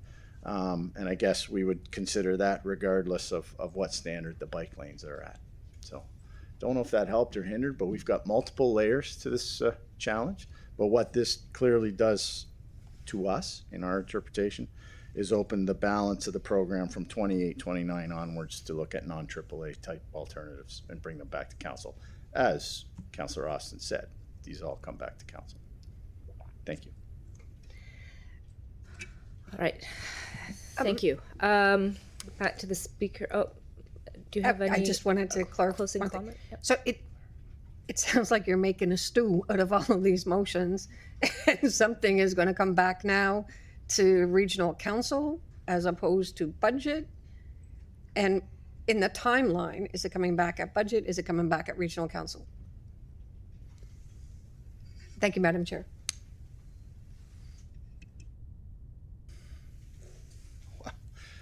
System's giving us fits today, isn't it? Yes, it is a stew, and therefore it's a difficult question to answer. But as I said to council, we'll definitely attempt to get years 2 through 4 balanced, back to you. So what that does is that sets out allocations. Okay, so that's independent of design. This is allocations in fiscal years towards different projects, and so that will be part of it. So we're trying to get that back to you for March 4th as part of budget. This piece here, combined with Councillor Mancini's motion, they're independent in our view. They're independent because we're not going to have that detailed design work done in time to conclude your 26-27 budget, and quite frankly, you don't need it to set your tax rate. So I hope that helps. All right, thank you. Councillor White. Thank you, Deputy Mayor. I find it very interesting that it's been commented on twice, Brad, that our debt motion is going to affect the bike lanes, but there's never been any comments about what else it will affect. I just find it very interesting. And it's part of what I don't. Sorry, Councillor, can you explain what it is? Are you suggesting I'm saying that? I think you have said it twice today and another day. Well, let me be very clear. The debt motion affects everything in the capital plan, period. Right. Okay. Thank you. I guess I feel similar to this one as I do with the debt motion. Is it's just very broad in how much it could affect things, and I feel like it's redundant in what Councillor Austin is saying. I don't think we've actually, as this council, been through a bike lane project in the regular way it's supposed to happen. I don't think we've had one come to us that's like, here's the options. Which way do you want to go ahead? I would invite everybody tomorrow night. There's a public open house for part of the network in the North End. We have opportunities every single time a piece of the network is coming forward to look at different alternatives. And if there's one that's just not working with the AAA standard, we could bring a motion at that time and say, hey, okay, let's look for an alternative in this piece because we just can't make it work. Like, these are all very specific. All our roads are different widths. It's just the expensive part of the bike lane isn't the piece of the concrete. A lot of it's like dividing up the road. And of course, this would be extremely cheap if we were willing to take space away from automobiles. So I really just feel that it's over something that we already look at. I do not want to fundamentally take away our AAA standard because I raised induced demand in our last conversation about bus lanes. You have induced demand when it comes to building cycling lanes as well. We're trying, that's like, there's two things we're trying to do here: make it safe for people who are already doing it, but more importantly is to build demand for more people to cycle because they feel safe. So backing away from that being the goal of the project, I think is quite problematic. There's definitely places where I see places we could augment our AAA network that's designed with non-AAA standards. Like, there's just certain roads that if there wasn't parking there, it'd be so much safer to bike. But at the moment, you have to go out and take the lane so you don't get hit by the door. Like, I think there's places we could improve our network without AAA. But for our base network, I think it's pretty dangerous to step away from our AAA standard as we design them. And if people want to look at certain things that are just not working out, whether it's cost-wise or design-wise on AAA, then bring it up for the specific projects. I find this motion is just redundant. And if you want to look at it like other infrastructure, like, would we build a bridge without guardrails? Like, should we take away our sidewalks? Like, this is just, it's a network that all around the world people are doing this, and we need to get on board. And they're doing it by the hundreds of kilometers. Like, this is very small what we're trying to do. So let's stay the course and get it done, and make tweaks if we need to in specific areas, but not throw the baby out with the bathwater, I guess. Thanks. All right. Thank you, Councillor White. Councillor Gillis. All right. Thank you, Madam Chair. All right. Going to give the Hornets a kick this time. Help me understand how the AAA network got into the general tax rate to begin with. Outside of the regional center, if we want critical infrastructure like water, transit, recreation, the residents pay for it by way of local improvement charge or area rate. How did this get into the general rate where a select number of people on the regional core can use this? I think that if we go forward with this, I think an area rate should be applied to the peninsula to pay for this that only those residents can use. Why is this shouldered across the load of HRM? That's all I got to say. Thank you. All right. Thank you, Councillor Gillis. Councillor Young. Thank you, Deputy Mayor. So yeah, if you don't mind, I'd like to just get clarity through the acting CAO on what Councillor Gillis just mentioned. So the general tax rate, is that what's paying for the AAA bike lanes on the peninsula? Yes. Okay, thank you. So in mentioning what Councillor Gillis just mentioned, so in the catchment area of the peninsula, is it a possibility to have the an area rate instead of the general tax rate to pay for this? Upper Sackville, Hammonds Plains, Upper Hammonds Plains, Lucasville pay for the Peninsula AAA bike lane.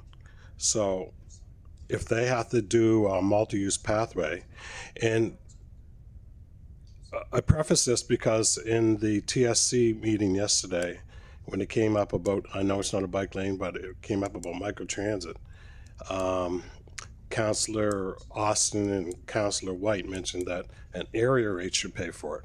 So I'm saying the area rate should pay for the AAA bike lane.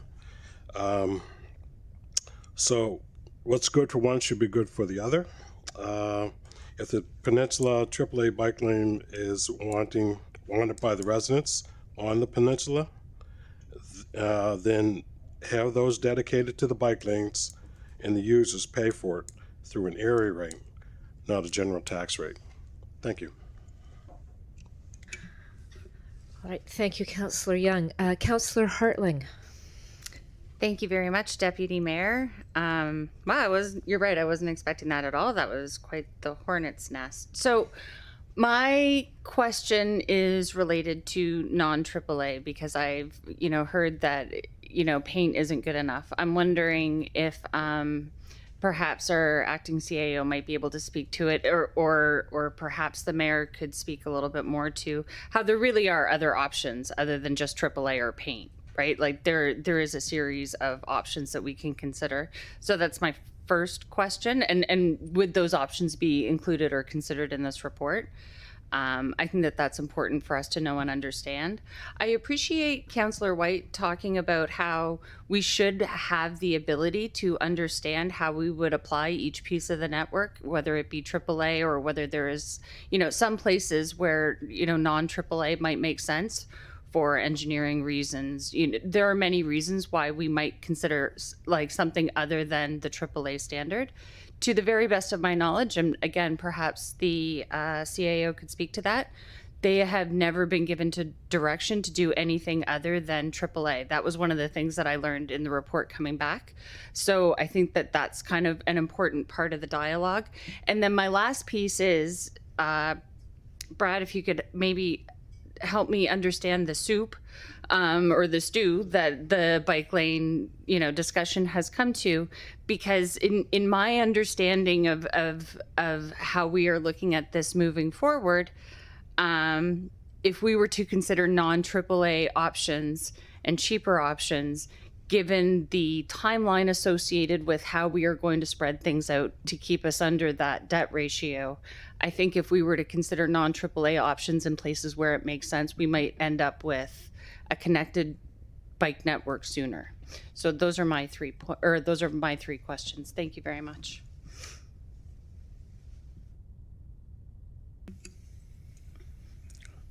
All this talk about Stu at 10 to 12. Okay, so AAA direction. Councillor, you are correct. We have no direction on record to look at non-AAA options. That was made clear in the last report where we responded to Councillor Mancini's piece, and in that report there was an alternative that said to look at non-AAA options. That alternative was not advanced. So here we are today. I think you asked, then the next part I get a little fuzzy on the stew. Bottom line is, the best way to discuss bike lanes, assuming we're not talking about not doing a bike lane, because there's bike lanes and there's not doing bike lanes, and then there's AAA bike lanes and non-AAA bike lanes, and these can be in one segment. So you can have a segment that's AAA, and then you can have a segment that's non-AAA. They can coexist because, of course, the routes are lengthy and they traverse neighborhoods.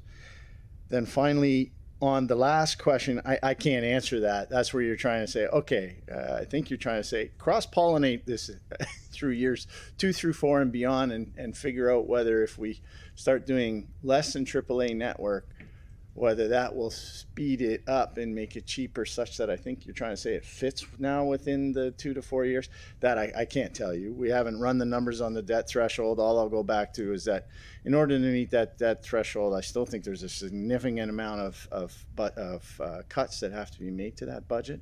And council's given us a layer of priorities to use when doing that work. So unfortunately, it's hard for me to answer that. And then the other bit is that all of these have to be designed. So, what's important is that we get real clarity on what you want us to look at. Okay, as we move forth in design, it makes no sense to go forth, only look at AAA. If we're going to come back and you're going to say, well, what does a non-AAA look like and how much does that cost? If this is something you want us to really look at, please give us that direction now. If it is not, please also make sure you give us that direction now so we've got clarity. What is bogging down the program, I can say without question, is the debate that's leading us to pull back designs or pause designs, and that is starting to affect the delivery of the program. That's for sure. So, thank you. Can I ask one last question? Yeah, you're going to have to come back, Councillor Hartling. Okay, Councillor Steele. Hey. Thank you. And maybe picking up on the CAO's comments about the pausing and the rethinking. Since I've been on this council, we've spent an awful lot of time talking about bike lanes. It seems like it's almost on every agenda. And it's I find that unfortunate that we can't make a decision and stick with it. Absolutely, if there's new information available, the new information that the mayor's bringing up may be the new concerns about the debt and capital. But for me, I'm not prepared to move away from safety and the possibility of increasing usage of our bike lanes. I'm still waiting for the outstanding report around former Deputy Mayor Mancini's motion for looking at some lower cost options. So I think there's additional pieces of that report that are outstanding. So I'm waiting for that to come back. And I also, and this was reiterated again this morning, is we do get a chance to look at each bike lane when they're being approved. They come back to council. It's not like we're approving things. It's not like it's an omnibus bike lane approval. Every bike lane gets looked at and brought back to council. And we do have an opportunity. So while I very much would like to reduce costs, I don't see any point in reducing costs and then creating something that's not going to be used. If a treadmill that I buy doesn't have a certain feature and I'm not going to jump on it, well then, it's no point. It's just sitting there in my basement taking up space. So that's my concern. That's my concern about this. And I just, I'm so disappointed that we keep talking about this and delaying safety and possibly, causing people to, be injured, maimed, have long-term disabilities because we fail to take action. So I guess my question then for the CAO is, you mentioned these outstanding reports. Do you have a sense on when the additional reports related to Councillor Mancini's motion in terms of, what are some lower cost options for the AAA? I know we had 3 that we explored at council recently, but I'm wondering when are the other options possibly coming forward? I apologize. I don't have that at hand, but I can circulate that to council afterwards. Okay, that would be helpful. Thanks. Okay. Councillor Austin. Yes, Ms. Chair. I have to swat at hornets. I don't take this with relish because, it is the kind of divisive sort of politics that I think is counterproductive, but I can't allow a statement like that to just stand. We have area rates in this municipality, basically that fill the gaps. So if you're in a rural area, you pay a lesser tax rate, and that lesser tax rate is less because it doesn't include sidewalks. So then what we've come to is, if you're expanding sidewalks in an area that's not currently paying that area of paying for sidewalks because it's not in their tax bill, you do an area rate. The other place we do an area rate is for transit stops. If you're within X distance of a transit stop, you pay an area rate. So if you're getting transit expanded into your community, you should pay an area rate. These are not special one-offs. This is how our system is designed right now. Those are the two biggies. I think there's an odd leftover from pre-amalgamation in terms of the Lake District regional recreation thing, but those are the two broad ones. Everything else we do, we all pay collectively. And we pay collectively because we live together in a society where we're working to try and make the best city overall. That means different needs in different places. So Councillor Hensby's Eastern Shore Lifestyle Center, no one in my district's going to use that. But I happily voted to pay for it because we needed to replace the community center in his district. They should get a library and they should have the fire department need a new station. It's a good project. I voted for that happily. Just today, the recreation center, third time over budget. All I had was a question on audit and finance. Voted for that happily because it's a service that we need. Most people in my district will never use that because it's not part of their neighborhood. If we're going to get into I don't use X or my people don't use X, so therefore it has no value to me, then we are not a cohesive municipality. We're a bunch of warring little fiefdoms and we will not have a collective vision.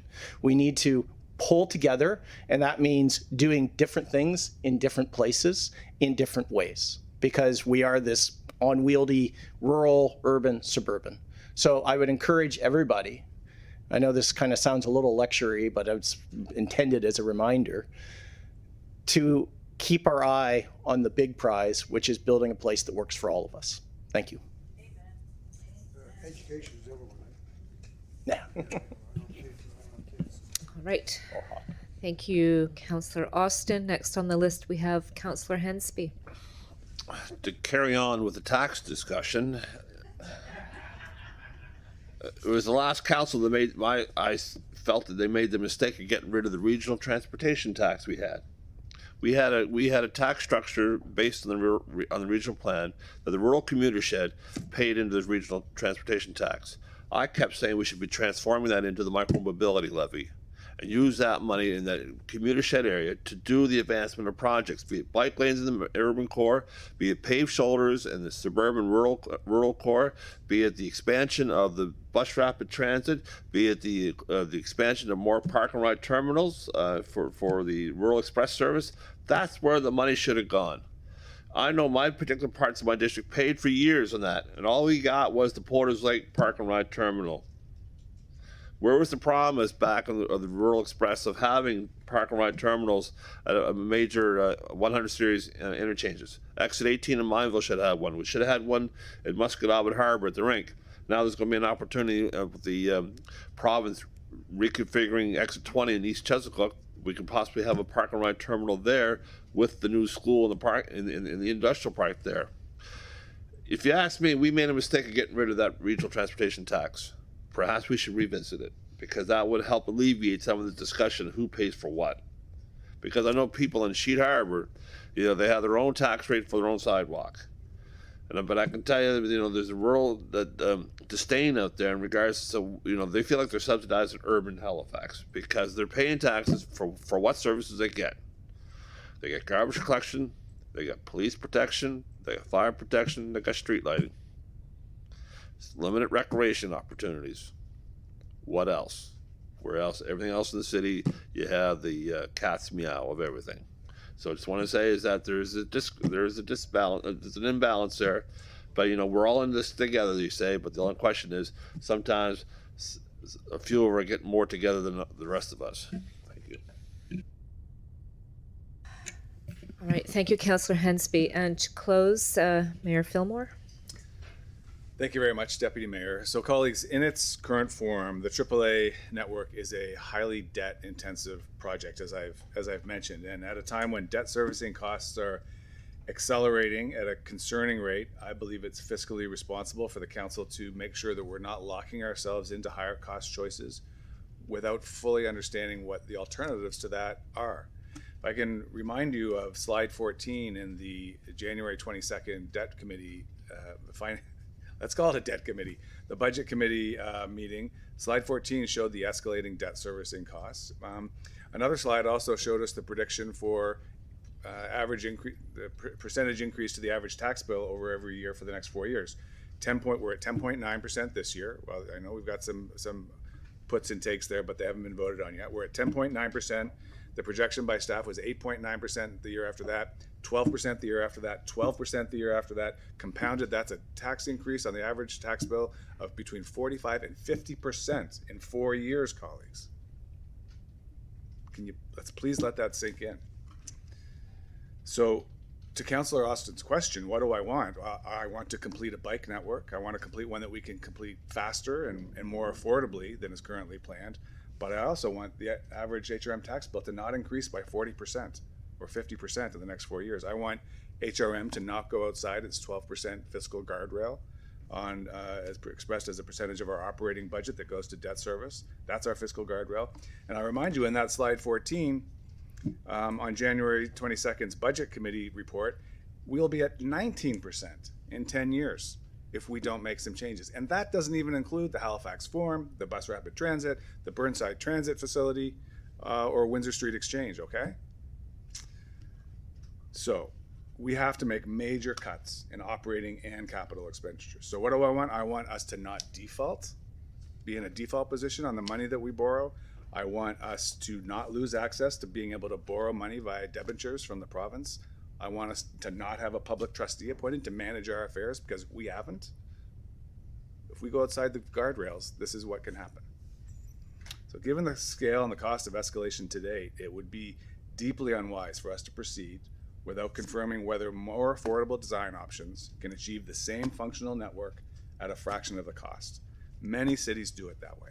Deliver comfortable, safe cycling routes in appropriate locations that use tactical or interim solutions at a fraction of the cost. And while it may be tiresome to have this conversation, I can promise you, and I can promise the residents of HRM, I will continue to have this tiresome conversation on overspending until it stops. So colleagues, we all want a transportation network that works for everyone, but during an affordability crisis, we cannot demand that taxpayers pay for the most expensive solutions. Thank you. Thank you, Mr. Mayor. Your closing inspired someone else to buzz in here, so Councillor White. Thank you, Deputy Mayor. All I wanted to say is that I agree with you, Mayor Fillmore, on the finances for sure. It's just the level of scrutiny that we apply to this, we're not applying to our roads. And they're by far our hugest expense. I know we need them, but we could be using them for this network, but we refuse to do it. So I really think if we want to be looking at costs, we got to think about if a new road, is that really needed? Or can we use these roads for our bus network? They are there and can be used for anything we see fit. They don't have to be just for single occupancy vehicles. And they're so expensive when we subsidize them completely. So, it's just, we got to think about everything if we're looking at cutting costs. Thank you.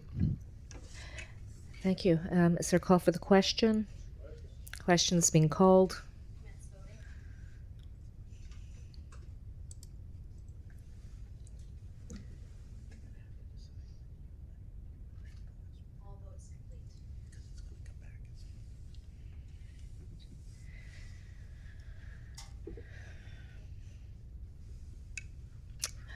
Okay, so that passes.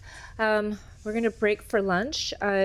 Before we do, our next item is in camera. So before we break for lunch, would someone like to move to come back in camera? That's moved by Councillor St. Amand, seconded Did you want me to by grab the minutes first? Sorry. Councillor The minutes? Young, actually.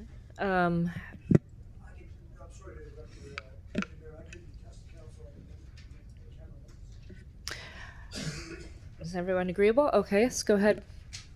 Thank you, Deputy Mayor. 17.1, that the in-camera, in-private minutes of January 27, 26 be approved as circulated. That was seconded by Councillor Hensby. All those in favor, show of hands. Opposed? All right, that passes. And with that, we are now in camera, and we'll. Oh, a motion to move in camera. Councillor Steele, seconded by Councillor Saint Amand.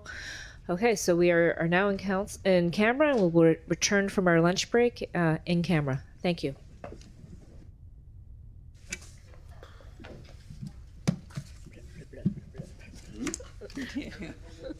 Said the same thing to the mayor. You know, it's gonna blow up on us.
Okay, we're good. We've got quorum and we're back online. And I'm going to pass the floor to Councillor Hinch to ratify in-camera item 17.2, please.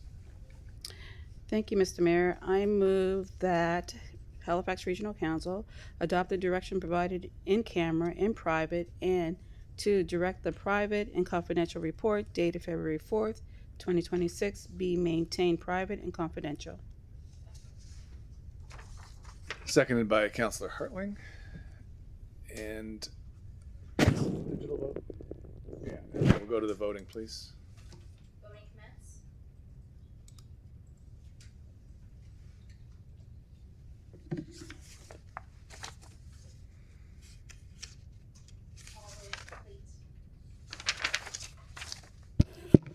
And the motion carries. Thank you very much. We'll go swiftly to item 18.2, Councillor Deagle Gammon. The floor is yours.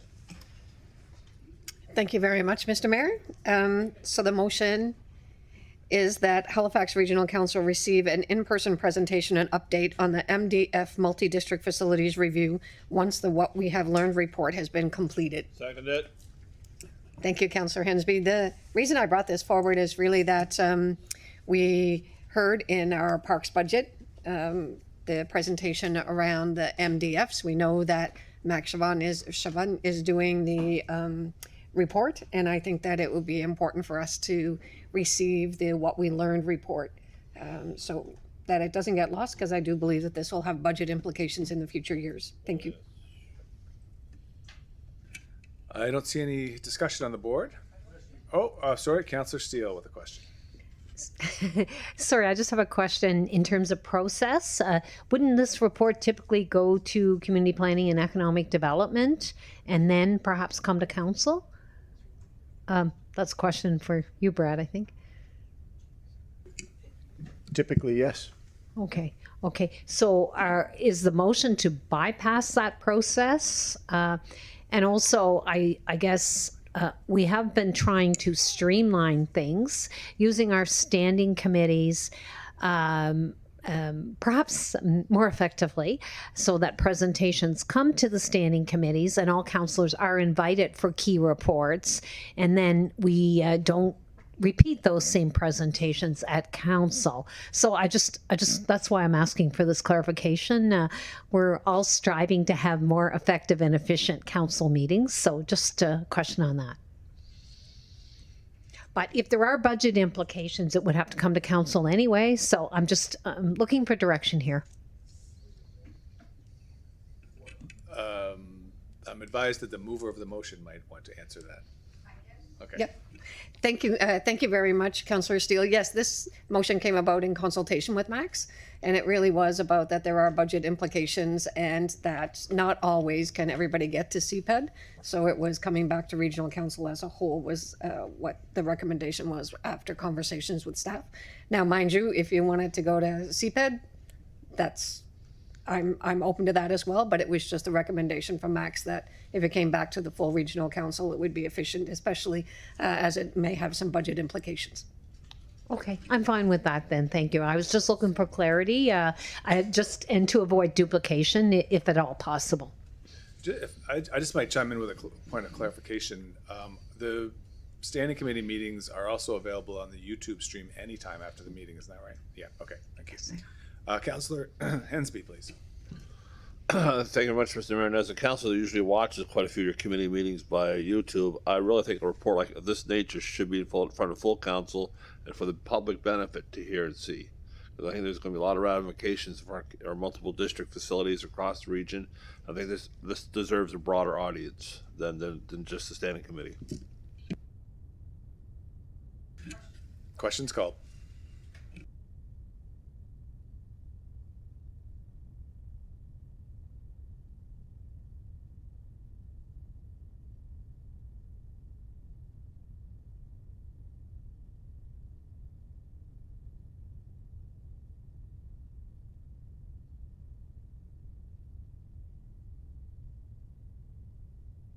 And the motion carries.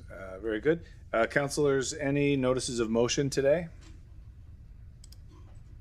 Hearing none, could I have a motion to adjourn, please?